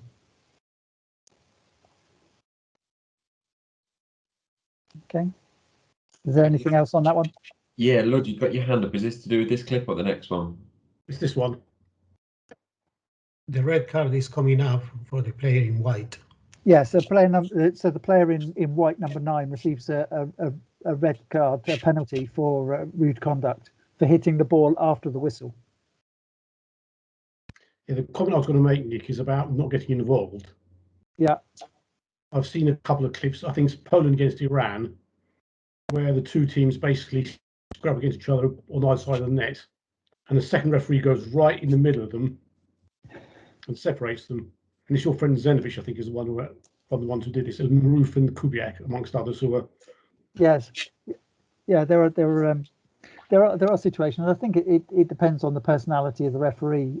Obviously, Andre is not was not slow in coming forward in any situation. So in that situation, he felt that he would help things by getting in the middle of it. He also may have thought, well, I'll get in the middle of it, and then at least I can hear what people are saying to each other. They were standing right underneath the referee's stand when this was going on. So yeah, well, he thought his presence would stop any escalation of what was going on. I suspect, because certainly no player would want to be challenged with pushing a referee or barging a referee, because that would be an extraordinarily serious situation for them at a senior competition. I think the end result was a red card each for. Yeah, and I think that you think, well, this is a bad situation, and the outcome seems a little bit soft in terms of it's either a warning to both teams or a red card to both teams. But all it needs to be is some sort of sanction to say to both teams, look, you're treated equally, and therefore, don't let this happen again. I think if you have it in the other, you've got to think that, well, I want to have the end of a match. I want to get the match completed with all the players if I can. And sometimes, making two players in that situation where the whole teams have got involved, making two players stand and shake hands to show that the teams, and then sort of say, right, I want you to, I'm going to sanction you for penalty, and you shake hands, so that everyone can see this situation has finished. It's over. We move on. And then you can write your report to the controlling body afterwards. Thanks, Nick. Lenny, you got your hand up there. Is it related to this clip? It is. So I would ask the lead of the officials working group to give the clear steer as to what second officials are to do if there is a melee or stramash. The guidance to rugby union has changed and is absolutely crystal clear now that referees do not get involved, do not try to separate them. You just let it, you just watch it, and you let it calm down itself, and you deal with everything in turn thereafter. Yeah. So I've had a quick chat with the officials working group lead, and he is absolutely of the same opinion, that you stand and you watch. The key thing is you watch. You see what happens. You're clear about who did what, who said what to what, and if that means that when things have calmed down, you just need a few moments just to jot some notes down, then jot some notes down. Or go and chat to the first referee so that you both have the same opinion of what's occurred. But as I say, I'm with you, Lenny. There's no need to get involved. The coaches and the team captains are there to control their players, and they are the ones who should sort it out. Once it's finished, then you can sanction as you need to sanction. But yeah, I'm not for Andre Zenovich's approach. I must admit, I'm not tall enough, and I think that I would come off worse anyway. So I would just let them get on with it and just watch, so that I know what the outcome's going to be. Always knew that officials lead was a sound fellow.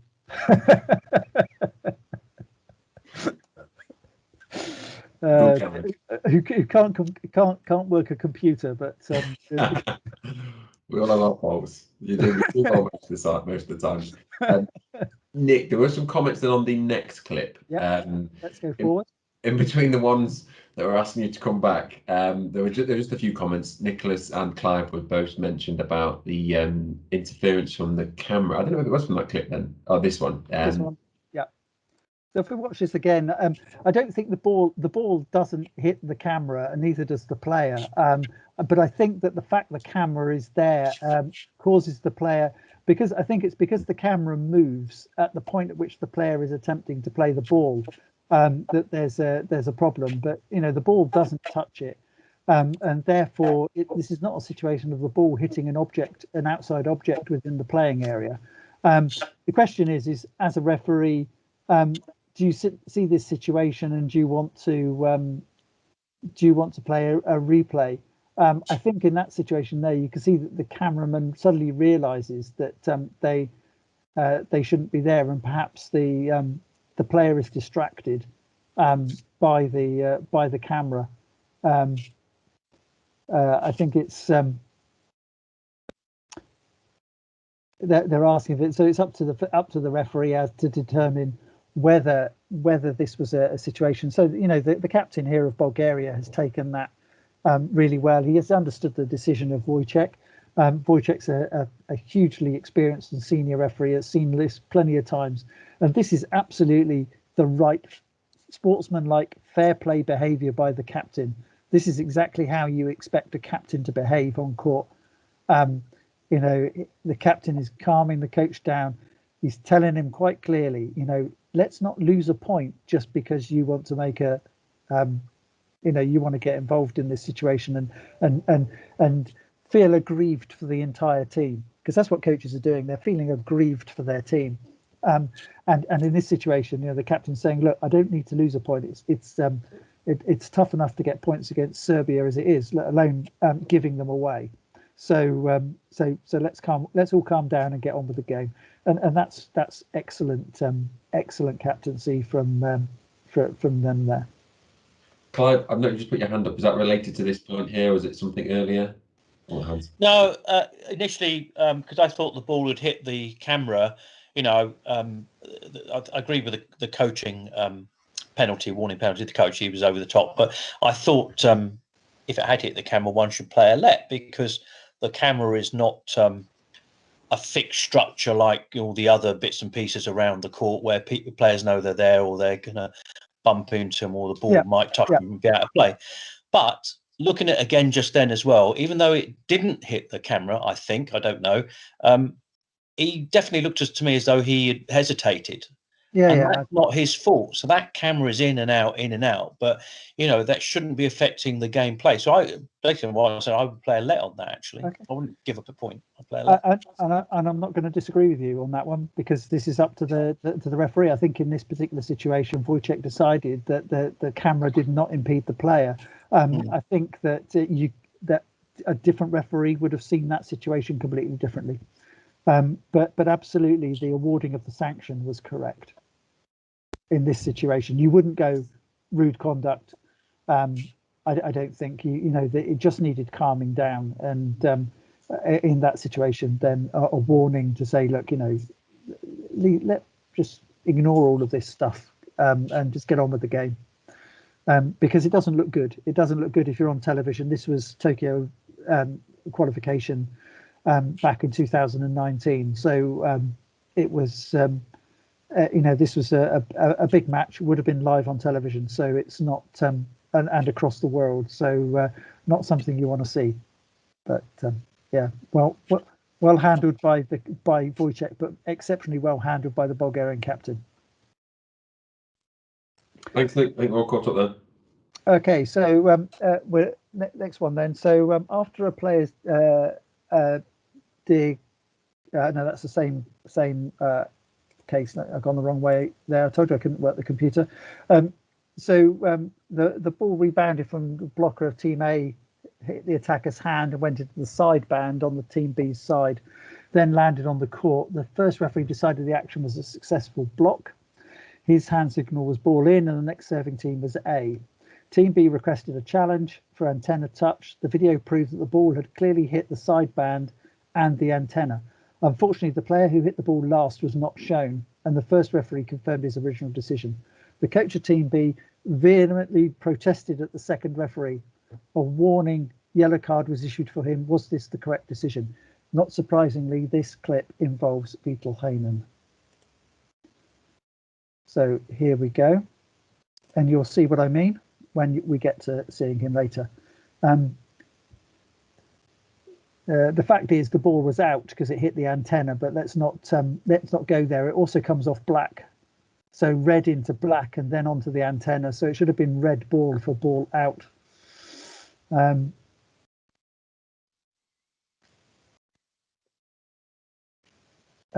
So regardless of the fact that it was given in, I think it was given in. The point went the right way. That challenge clip doesn't show the ball coming off the block and hitting the attacker again, but it does clearly show the ball hitting the antenna.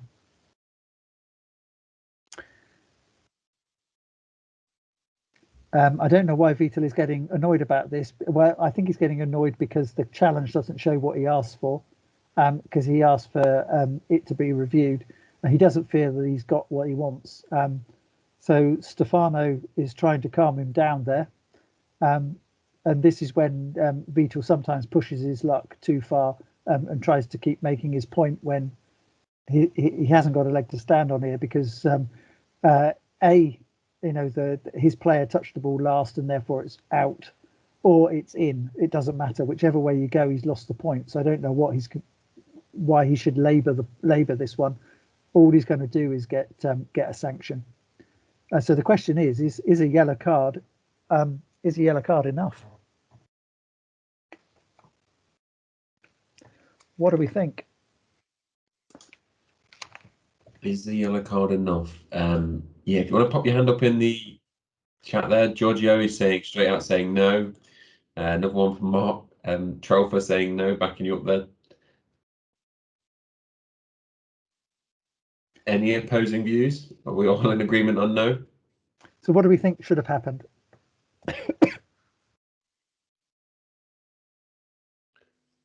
Well, Nick, his body is aggressive and he's smashing the board on the chair. I think we should get a penalty. Yeah, absolutely.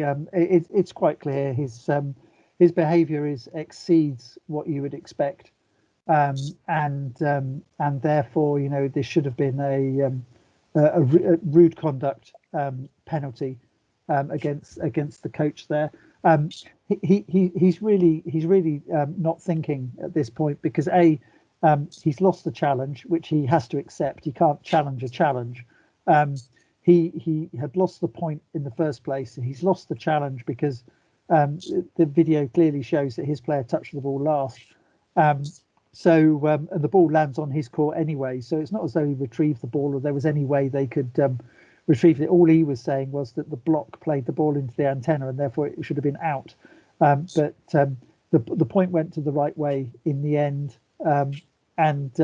I think that in this situation, the first referee should have been a little stronger and dealt with him in a bit of a firmer manner. He's renowned for doing this sort of thing, and seems to get away with it every time, which is probably why he keeps doing it. Mark made a very good point in the comments that in addition to his red card, he also probably deserved an Oscar. And Nicholas has also said he agreed with what you're saying. However, what is the recourse for not getting the challenge you've asked for? I've seen it happen quite a few times. Sorry, I've got some notifications coming at the top. Yeah, sorry, I've seen it happen quite a few times. Okay. So what you hope is that the and this is Italy, this is Serie A, I think. Data Project is an Italian company. So you'd hope that they actually knew how to work their own system. So in this case, all they needed to show was the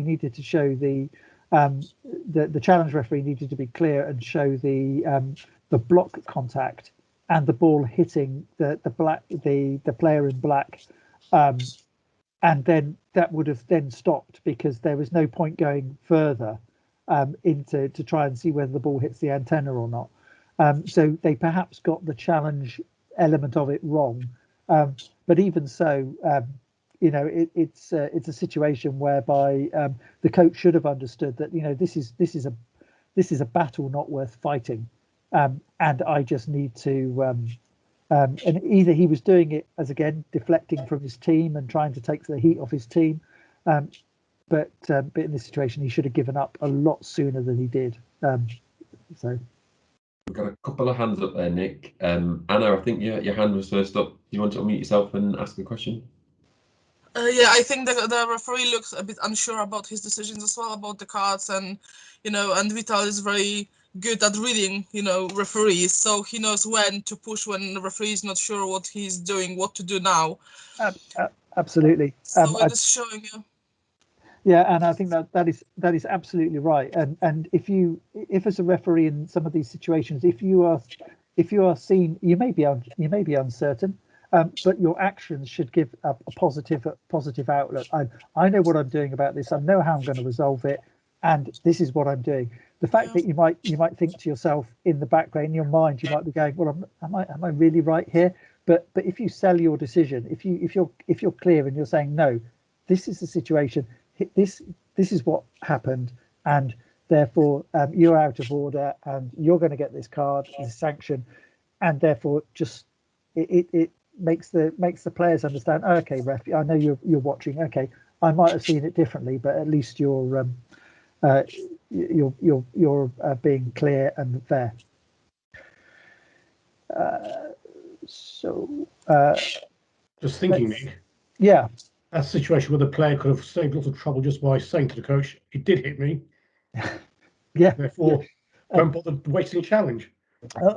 Absolutely. You know, there are a number of cases that you see when you look at some of the challenges that are given where the player is desperately pleading with the coaching team not to challenge the situation because they'll lose their challenge and they need them.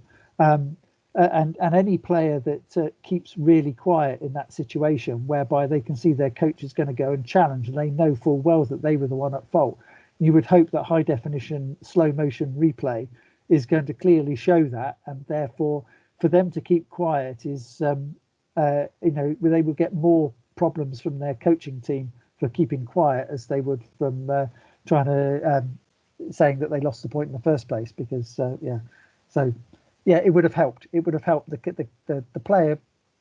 The player might have said, well, I wasn't sure whether the contact that I felt was before or after his block. He could have said that, but quite clearly he attacked the ball into the block and then was hit again. So he knew that there were two contacts with his hand, and must have realised that, that there could be a problem here, that, he was the one that touched the ball last. So maybe the player could have helped. But as I say, whether Vitor was at that point ready to listen to any of his players or not is a completely different matter. He probably already started getting worked up. Okay, so let's just have a look at one or two of the other casebook examples. Okay, so first referee warned the player for misconduct, going directly to stage 2 of the minor misconduct procedures, showing the player a yellow card to be recorded on the score sheet. Is this a correct action by the first referee?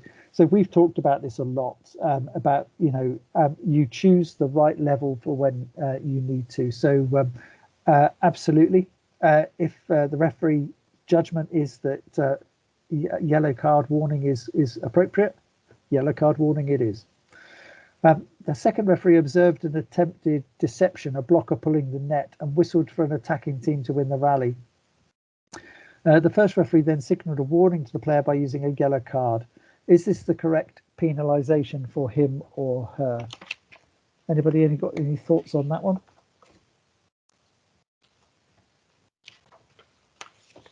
I think you hand was straight up there. Yeah, well, the player is deceiving the referee, so that should be a red card straight away, no?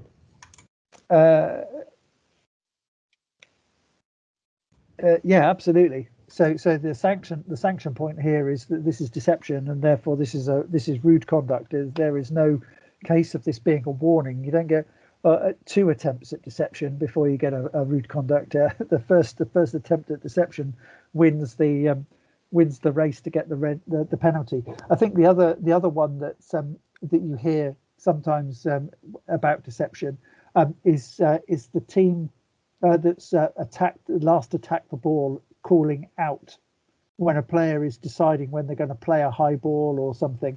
Sometimes you'll hear somebody shout out, and as a referee, it's just one of those ones just to make sure that shout of out didn't come from say the ball was on your in court B. If the shout of out comes from court A, then at that point you've got deception.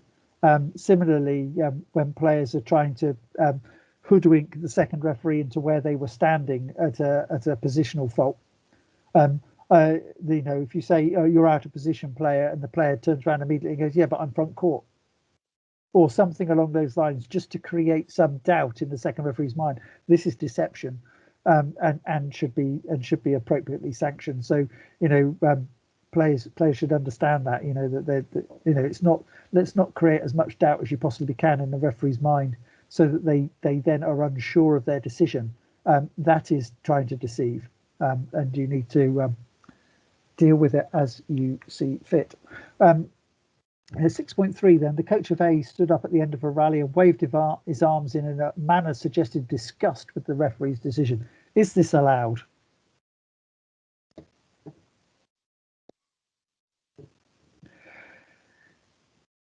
Okay, so how many of you actually sanction this from a coach? So the first time in the match, you get so if it's let's say if it's Jeff Allen at Wessex, it'll be about handling, so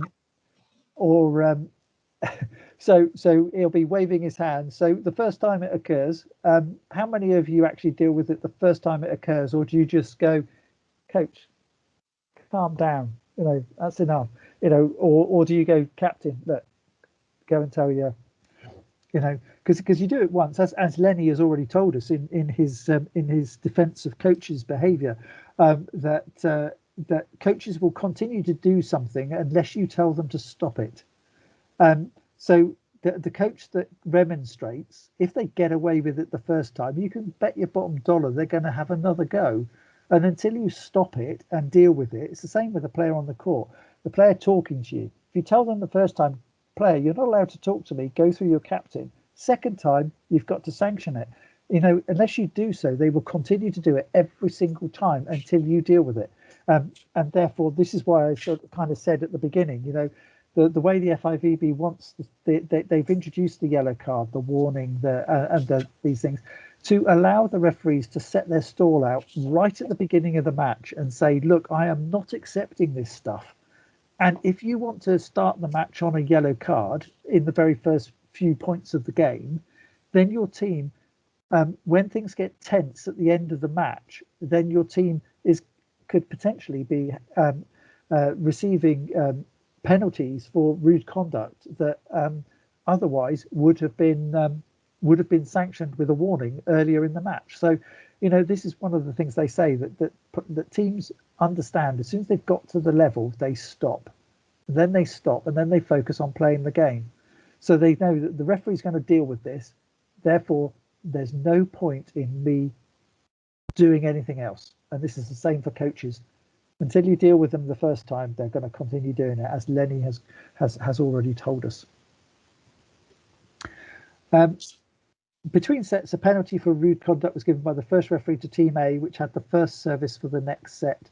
What happens next? Anybody want to have a go at that one? Do I have a couple of hands up? Giorgio and Tim, I don't know if your hands up from the last question, but I'll go to you anyway, Giorgio, first of all, if that's okay. I was going for 6.3. Okay. Yeah. On this, I think talking to the captain is a good start. Yeah. In my opinion, and then you take it from there. And it's from experience anyway, as well as a coach. Yeah. So it's Anna knows as well, so it's okay. Yeah, I think it's one where absolutely the first time it occurs, you've got to get the captain straight in and say, captain, I don't want to see this. Okay. If the coach wants to referee, then get himself on a course and get him a badge, and we'll find him a game. If he wants to referee this one, then we're gonna fall out. So set your stall out early on, and deal with it, and then the coaches will just go, yeah, okay, and there we go. Well, there's no point trying to play this referee, because they've already said to me they're not going to accept it. Yeah, good point. Jumping to 6.4, yeah. I think Nicholas had offered an answer in the chat. He's saying a loss of point, A, a loss of point, and B, to rotate then serve. Yeah, absolutely. So so at the first point of 0-0, then the team that you would wait until the teams are ready to, the second referee, as we said earlier, second referees check the lineup sheet. And everybody's ready to start, and at that point you then call the player who's now got the ball waiting to serve. you call them to you and say, I'm giving you a penalty for rude conduct between the sets. Issue the penalty. The ball goes to team B, and team B rotates.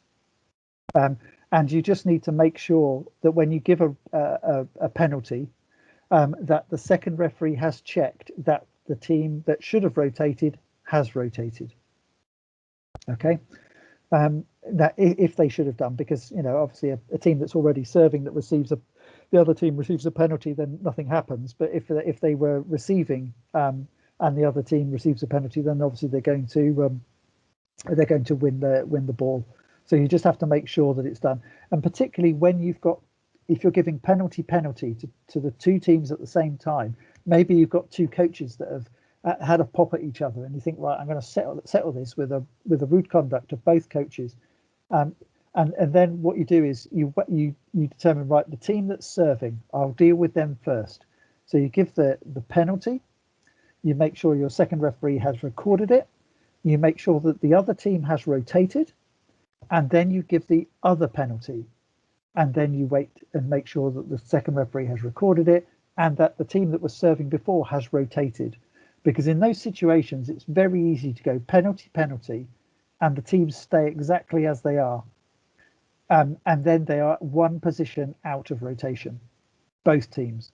So therefore, that will again cause you problems, because as soon as the next ball is hit, the scorer is going to be going, no, that's wrong. That's the wrong server. So you just need to make sure that this happens. So be clear. Give yourself time. After the end of a rally, the setter pulled down the bottom of the net. Should this have been a fault? I think we've got a video of this actually. Yeah, we have. It's very simple. There it is. He's just a bit frustrated. Okay, watch the second referee. Yeah, so did you watch the second referee there right at the end?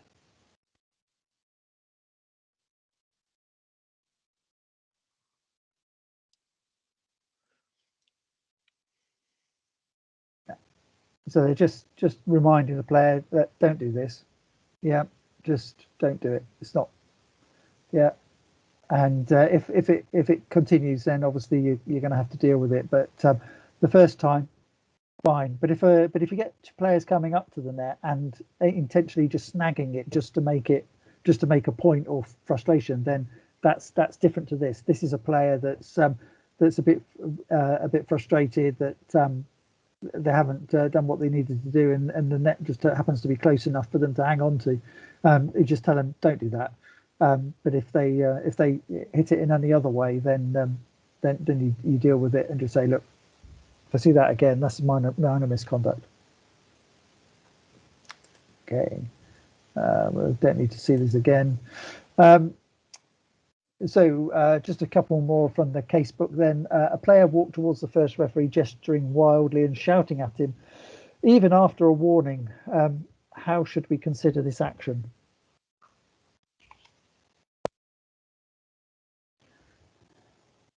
So which level of the scale do we go to? Rita, did you want to take this one? Yeah, I'd be inclined to say it's offensive. Depends what he's gesturing at me, I suppose. Yeah, absolutely. I'd agree with you. This is offensive conduct, so expulsion. Yeah, so it doesn't matter that they've had a warning, and you think, well, the next one, rude conduct would be your initial go.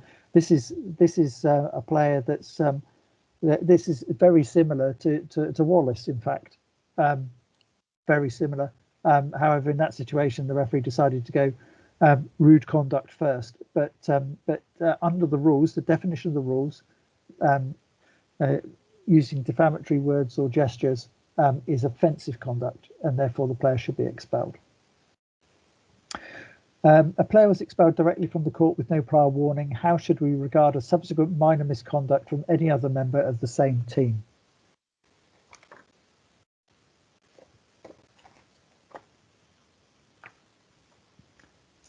Anybody want that one?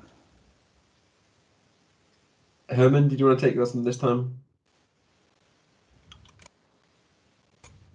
Yes, you can apply the full scale non-ic at that point. So if there is a verbal warning, you can give a verbal warning, go Yep. to that stage. Yeah, absolutely. So just because one player has been expelled doesn't mean to say the rest of the team are now any further up the sanctioning scale than for minor misconduct than a warning. Whilst the referees their aim is not to get players into the sanctioning scale. Clearly, if something is serious enough, then you have to go to the right level in the sanctioning scale. But the rest of the team are still able to receive a warning before they get any rude conduct penalties for minor misconduct or repeated minor misconduct. 6.8 deals with what happens after what might happen after a match. So it says after the match, one team captain showed very unsportsmanlike behaviour towards the first referee. What is the correct procedure of the first referee?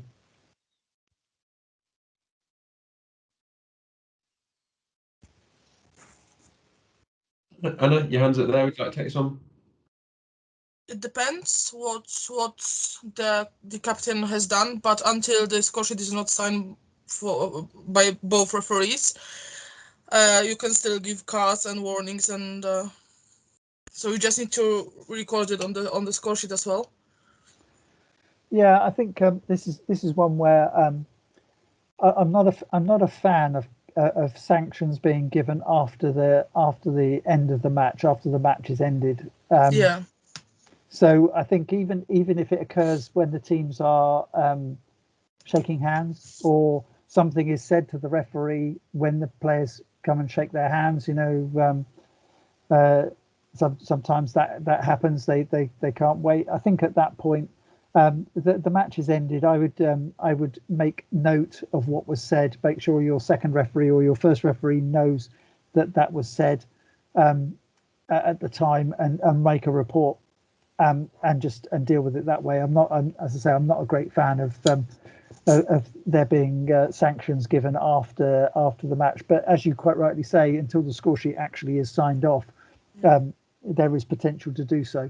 Yeah, I had one situation when there was a huge nearly battle between two captains after the game, and they were like, "Oh, you can't do much about this now because it's after the game." I said the game is not over because we didn't sign the score sheet yet, and people always forget about that because it's quite difficult to deal with it after the game. Yeah. But we made a remark and that's it. Yeah. Yeah, absolutely. I think that as I say, it's difficult one to do, but because players will forget once it's after the match, and so you give and you can cause more problems than you can solve by sanctioning players after the match. It's just best to write a report for the and send it into the competition, looking at the competition control, looking after the competition. And say after this match finished, such and such player said this or did this or whatever, and let them decide if there's any sanctions to be sorted out.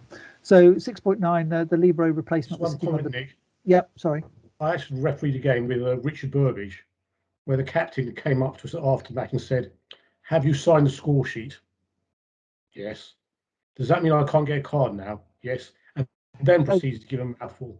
At which point he then wrote a report and he got sanctioned anyway as a club. Absolutely. The fact that whether the score sheet is signed does not allow a player to abuse anybody. The players forget that, and referees. This is a point for referees and all participants, is that after the match you can have a discussion about what's gone on, and you have a different interpretation or a different view, or you saw something differently. But until you actually leave the venue, then anything that is said to you, or any action that is made against you, then that is the responsibility of the home club or the away team if it's the away team, and therefore it's it's the fact that the score sheet has been signed is totally irrelevant as far as I'm concerned. And I would say to a captain that asked me that, I think you should consider very carefully before you say anything, because I will write a report if you on this. But good point, good thing to raise. So the libero is sitting on the bench. The first referee sanctioned him by issuing a penalty. The player did not stop this behaviour and applauded the referee. The first referee sanctioned him with an expulsion. The expelled player continued the behaviour and received a disqualification. What is the correct procedure? Remember, they are the replacement player and sat on the bench. So please just go through what's got to happen. Rita, do you want to take it away? Yeah, I'm thinking this one thing. He has to go back on court, so the libero comes off, and then he has to be substituted. And then you get sent out wherever, the sin bin, the naughty seat, and whatever. Yeah, I think you wouldn't probably go through you need to return to the court for the libero. In this instance, if the libero's on the court, ask the libero to leave the court, because clearly they can't stay on the court. Then the substitute, the player that's going to substitute for the player that's just been disqualified, they can either carry a paddle into the substitution zone and give it to the second referee, or if you don't have paddles, then you just make it clear to the scorer that this player is entering the game for the player that's just been disqualified. What I would do is make sure that the disqualification is recorded on the score sheet first, so that everyone is absolutely clear that that has been done, and then perhaps the next thing is for the player to leave, rather than have them hanging around, realizing that, well, what can you do? You can't disqualify them twice, so they're going to give you the benefit of their opinion, I suspect, at this point. So I would I would ask them to leave the hall as soon as you could, and then say, right, libero, I'm afraid you're going to have to come off, and I need a substitute. Okay, you're coming on. Okay, this player is now substituted in for the player that's been disqualified. Then you can have a completed rally, and then the libero can come back into the game if they need to. That's kind of how I would deal with that one. I think it's the right way. I just wanted to. I'm not going to show too much of this because this is rather a long set of clips, but this is just a situation as how things just get out of control. So this is in the World Championships.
And that's before Vital gets involved.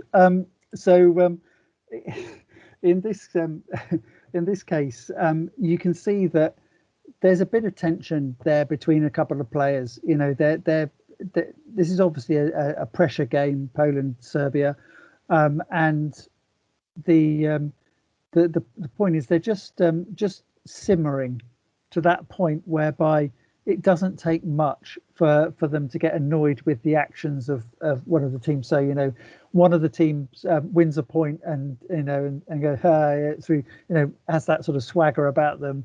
That's enough to set off the situation. So in this case, you know, the two players, it started off with the previous point.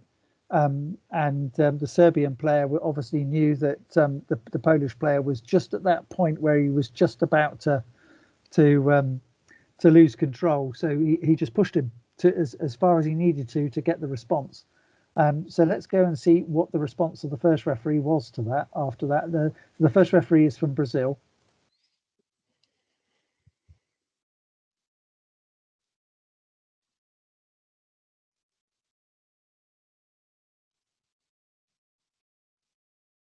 So in this situation, so you know, the teams are going, well, you know, nothing happened, did it really? At the end of it, you know, what happened there? You know, so that's what Heynen is doing. But clearly, the first referee has shown his intent by preparing his red card.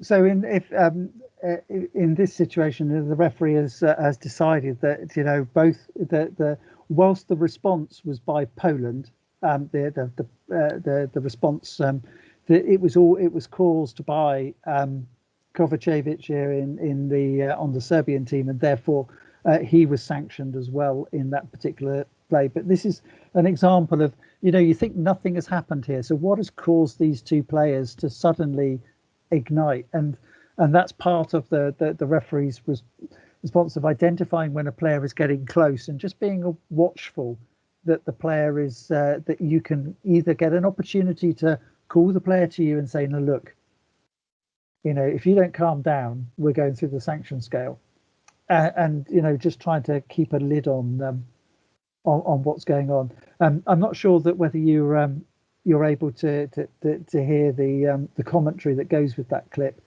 Probably not, but if you can find it, I'll put it on there. It's called "Craziest Red Yellow Cards" by famous volleyball players on YouTube.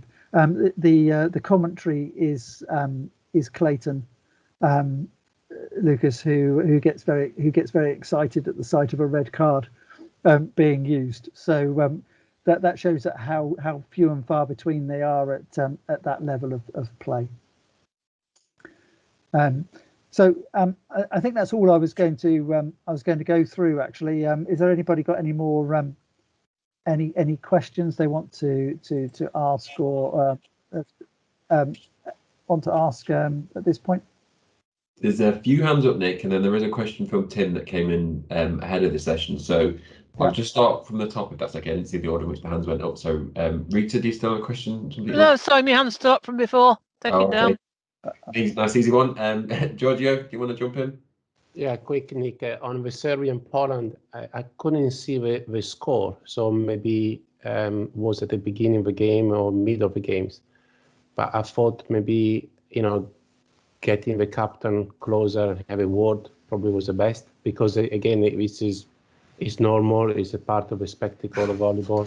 I couldn't see the score, so I'm not sure if it was in the middle of the game or something. It was already happening before. I thought it was a bit harsh, a red card at that level so early. Yeah, that's absolutely possible. I didn't. I suppose I mean, just have a quick check and see if I can see what the score was actually on that one. 7-5 third set. So quite so third set, Poland in command. So maybe it's opposite to my question. Is maybe it's a, you know, maybe a lot of things happened before. Yeah. So absolutely, and this is when you recognise what's going on through the match. You know, like you think oh, well, I've got this game under control, and then for absolutely no reason, it all becomes a complete mess in front of you, and you go, what caused that? And it's only when you think back through the game, or you see a replay, if you're lucky enough to see a replay, that you actually think, okay, I can see it's simmering between a couple of players during the game, and I didn't pick this up. And then it suddenly just got to a point whereby one of them did some gesture or did the man thing through the net or whatever it was after a point or whatever. You didn't pick up on it. Your second referee didn't pick up on it, and suddenly you've lost it.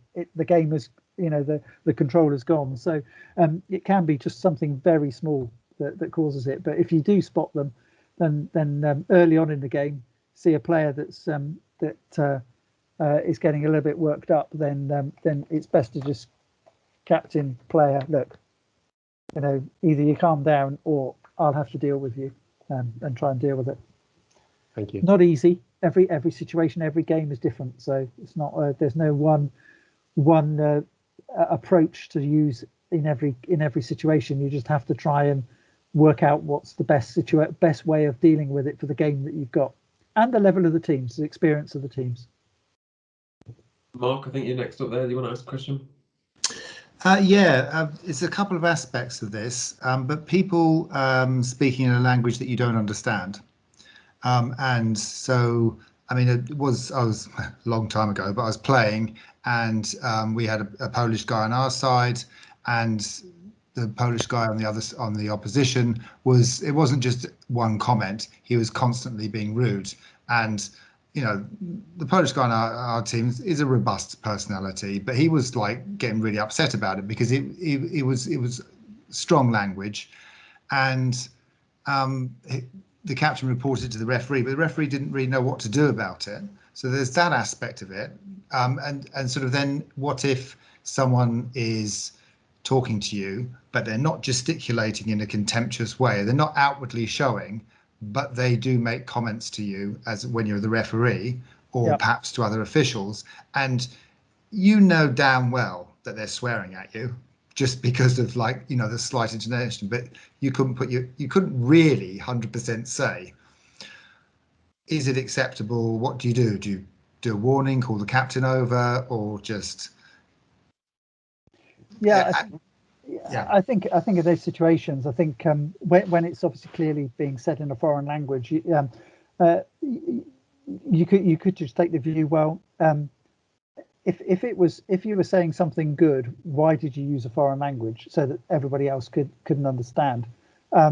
So therefore, you could either take the view that everything that's said in a foreign language must be bad, because otherwise, why would unless the player had no English whatsoever, why would they use a different language to abuse someone? Just so that you said, well, ref, you don't know what I said. Well, I just assumed that because it's in a foreign language, you were trying to disguise what you were saying so that I didn't so I didn't deal with it. So I'll just assume that it was bad language. You could take that view, and I've certainly seen referees take that view. I've also seen referees just accept that, if a player comes over and says, look, I'm Polish, and what he's just said is, or she's just said is XYZ, then you can deal with it and say, look, I'm going to deal with it. And you might think, well, let's just call it rude conduct and deal with it as rude conduct. And then say, look, any more repetition, if I hear you speak in that again, I will assume that you're doing the same thing again, and I will go through the sanction scale. Because players will try and pull the wool over their eyes. I had a situation where I had to adjudicate on a match that was played in the Bucks competition, where one of the coaches was Italian, and some of the things are quite clear on the video as to what he said, so it didn't take much to translate them. And he wasn't being very, very, very polite to his team. And the referee at the time understood Italian and sanctioned him. And the player, or the coach, sorry, then tried to claim that this was discrimination against him because he was talking in his mother language. And you say, well, there's no case to answer here because on the video, what you said is quite clearly derogatory so therefore you were sanctioned correctly, regardless of what language you're talking, and that's it. But if you don't understand the language, you just have to assume that the player is being, particularly if that player talks to you in English every other time they speak to you, why would they change to another language at a particular point? Because they know that you wouldn't understand. So therefore, the reason that they've changed is because they want to make a comment and feel good about themselves because they've made a really bad comment to you. So you just have to try and get some sort of feeling as to whether you think that the wording that's been used would have been derogatory. You just have to sometimes assume that it would have been derogatory and said, look, you know that we're in England. The match is conducted in English. If you want to speak to me, there's no, if you speak to me in a foreign language, then I just have to assume that you're doing so to abuse me, and deal with it accordingly. Yeah, well, that's what I sort of thought. Yeah. Because English is supposed to be the spoken language on court. So, yeah, that's good. I mean, I've never had to do that, but it was, it is a sort of a difficult area, isn't it? And I mean, the easiest way is just to ignore it, because you can be selectively deaf, of course. Yeah. A thing that I employ in international matches, as when I need to, is just to be looking the other way or be distracted by a ball or something, and then the player looks a bit silly when they're standing there trying to talk to you and you're not looking at them, and just ignore them. So it's that in the end they'll give up. Yeah. Okay. Thanks. but if you feel you need to deal with it. It's we will the officials group would always support a referee in that situation. Yeah. Okay. Thanks. Cheers, Mark. Clive, I've got you next on my list here for questions. Yeah, thank you. Sorry about this. I had a rather burning, might be a daft, but a burning question about the example 6.5, where there's a sanction between sets. Yep. And it struck me that Team B, coach or whatever, had set a lineup to play that first rally, that first point, was immediately obviously siding out. I guess it's the same for both teams. They've set a lineup according to what they thought was going to happen. But is there perhaps then any requirement for the referee to say, actually, there's going to be a penalty at the start of the next set? So, they're allowed then to understand what lineup they want to put forward. Yeah. I think it depends when the offence occurs during the break. So if it's off the last point of the preceding set, then when the players leave the court, you can call the captain straight away and say, "Captain, I'm going to deal with that at the start of the next set. So there will be a penalty against your team." Right. And then the captain could go and tell the coach. If it happens during the break, i.e., for example, the players are warming up with balls off the end of the court, and one of them decides to smash the ball at the line judge who's standing there doing nothing, just there, and you need to deal with that. And you might think, well, that's going to be at least expulsion. Then at that point, you would call the captain straight away and say, look, this player is going to be expelled if they're on your lineup sheet. So therefore, make sure they're not on your lineup sheet. Right.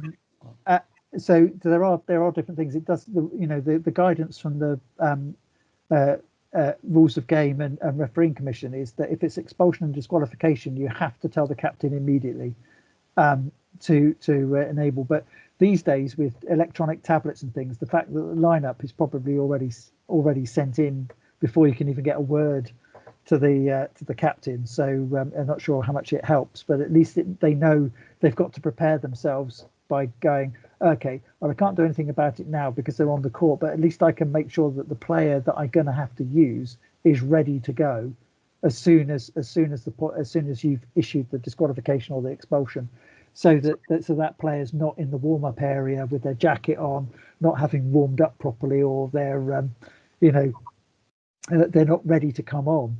At least the team knows what's going to happen. They can be ready. They can be ready for it when it comes.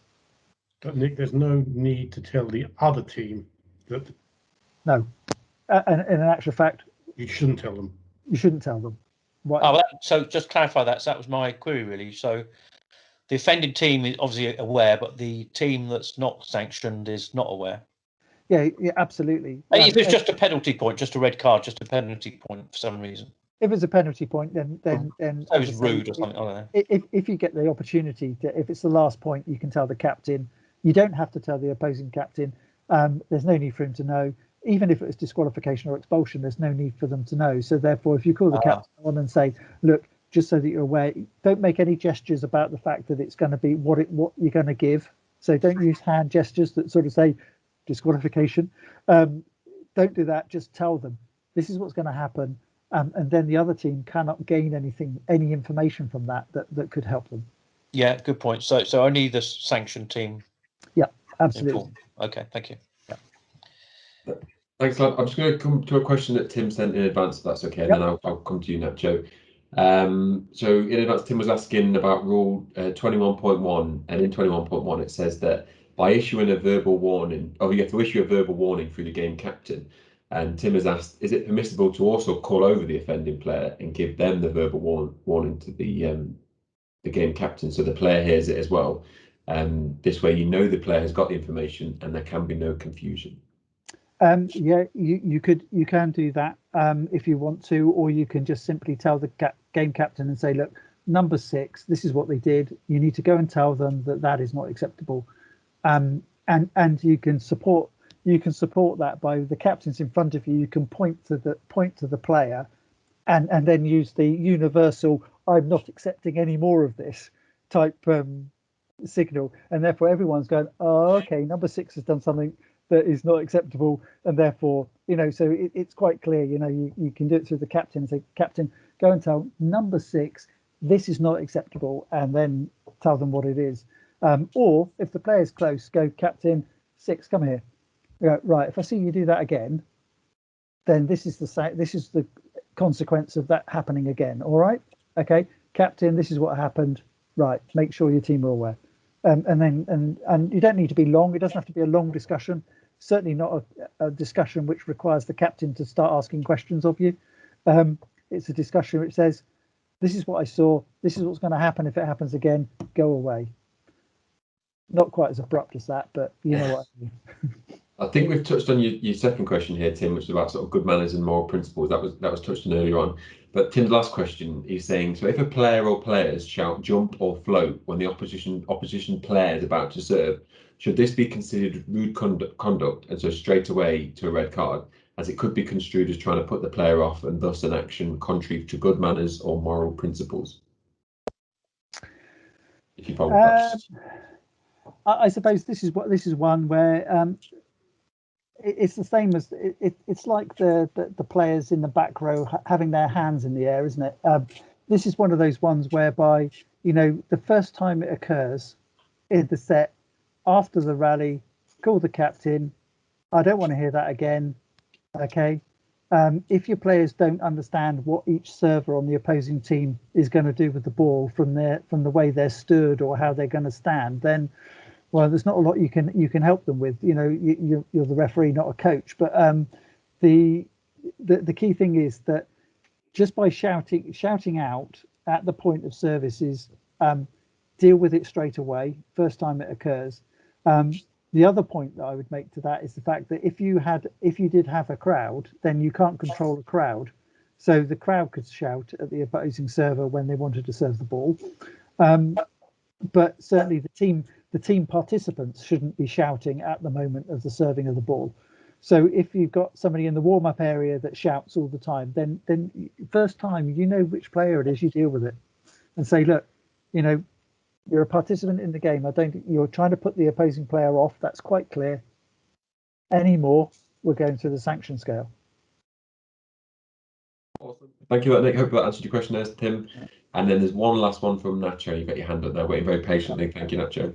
No worries. Thank you. This is just a very quick question. It's just out of curiosity. When I was refereeing in Spain, whenever you expel or disqualify the player, you would submit a report after the match, apart from the observations in the score sheet. Do we have to do something similar here? Correct.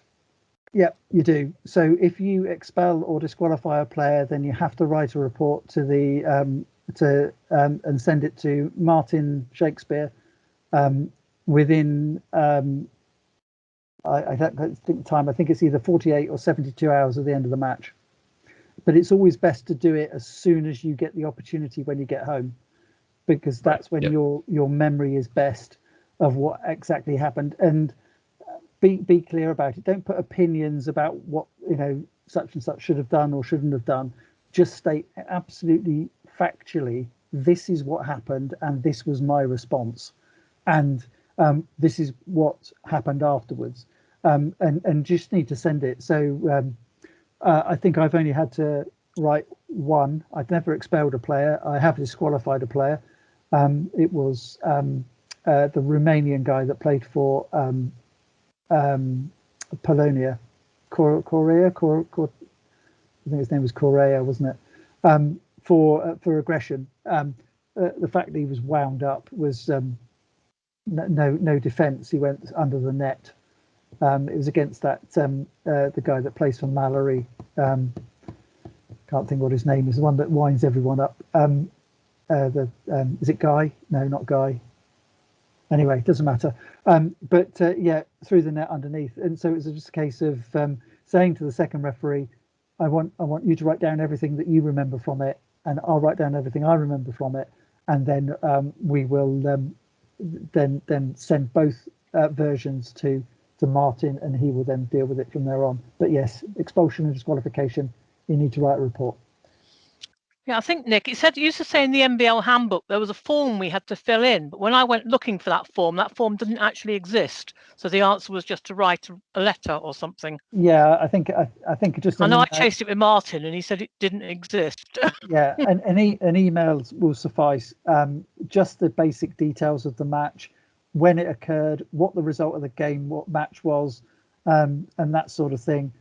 So the basic details of it, what game it was, who was it between, what were the set scores, at what point in the match did this occur, and any other information about it, just as an email, nothing more. I think forms were for when we didn't have email and you had to write it out and send it in the post, but nowadays it's just as easy to bash off an email. We don't need a form for it.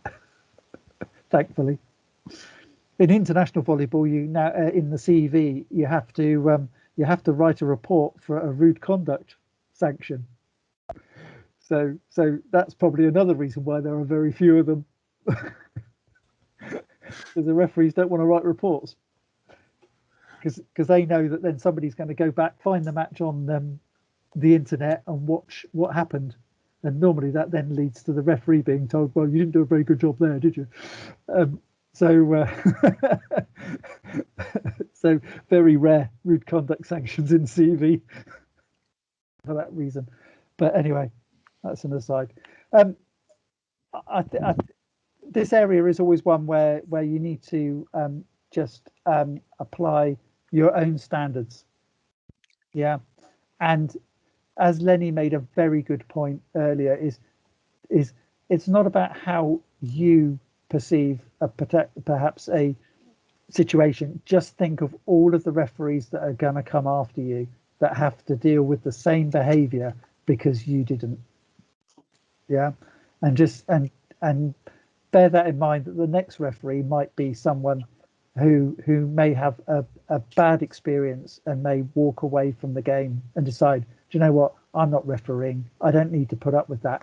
And the reason I don't need to put up with that is because all the other referees have let it go. Let's not be in that position. Let's make sure that the referees that come after you get a good experience, because you've dealt with the difficult player, you've dealt with the bad behaviour.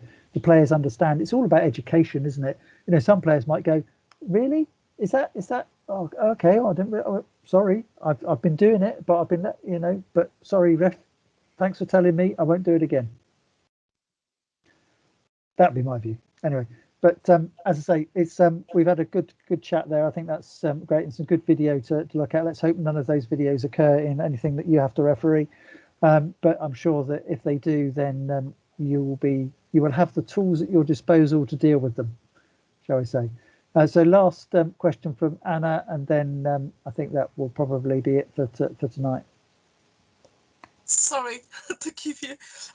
It's just another end of the stick what you just said, because sometimes we have overreacting as a referees as well. So throwing cards here and there, it doesn't mean that we're dealing well with the game, like we having a control on the game. So I think it's both ways, like, you know, trying to keep your level, but don't overreact as well with the cards, because a couple of times as a player, as a captain, I had a situation when I was walking towards the first referee asking for the explanation, and just because I was walking, I received the red card, and I was like, "Ooh, why?" And this is like, you know, trying not to throw the cards like one by one everywhere. Yeah, that's a good point. I think that there is always a difficulty of dealing with a situation that has been caused by a decision that you have made, that on reflection might not have been the best decision. And sometimes those situations occur because of decisions that we've made. But I think in those situations, you just need to make sure that as soon as you see the tension rising, that you are able to talk to the captains, to get control, to say to them, look, you know, you're not there. You're there trying to make the best decision as you see at the time. You're making an instant decision. You're making a decision within milliseconds of seeing the action. Now, not everyone sees it the same way. So therefore, they should be able to control themselves and understand that in a match, these decisions are not all going to go against them. There might be the odd one go for them. It doesn't happen very often. You don't make you don't make poor decisions every ball. And therefore, if one happens, they've just got to accept it, that it's exactly the same as them serving the ball straight out. You know, it's exactly the same as them hitting the ball in the net. You know, they make mistakes, and they need to reflect that sometimes the referee sees things differently to them. And therefore, you know, a calming word along those lines sometimes diffuses those situations whereby you think, okay, from the player's reaction, maybe I've got that wrong. Rather than responding, well, from the player's reaction, I'm going to have to give cards here, there, and everywhere, and then the players lose all respect, any respect they had. But anyway, that's I think that's about it for tonight. We've done another long session. Thank you very much for your time and for putting so much into this, and for responding and thinking about the situations that come up. We're nearly through the rule book. We've done a considerable effort to get to chapter 7. First and second referee responsibilities and authorities is the next one, and we might split those up and look at the two differently, because there's a bit more around the second referee that we can talk about. So they will come along in the near future, but it may be a few weeks, may not be 2 weeks for the next one, it may be 3. I also want to try and put in a beach as we get closer to those referees that want to go on the beach. So that's where we're going to go next. And as I say all the time, thank you very much for putting so much into your evening to be online.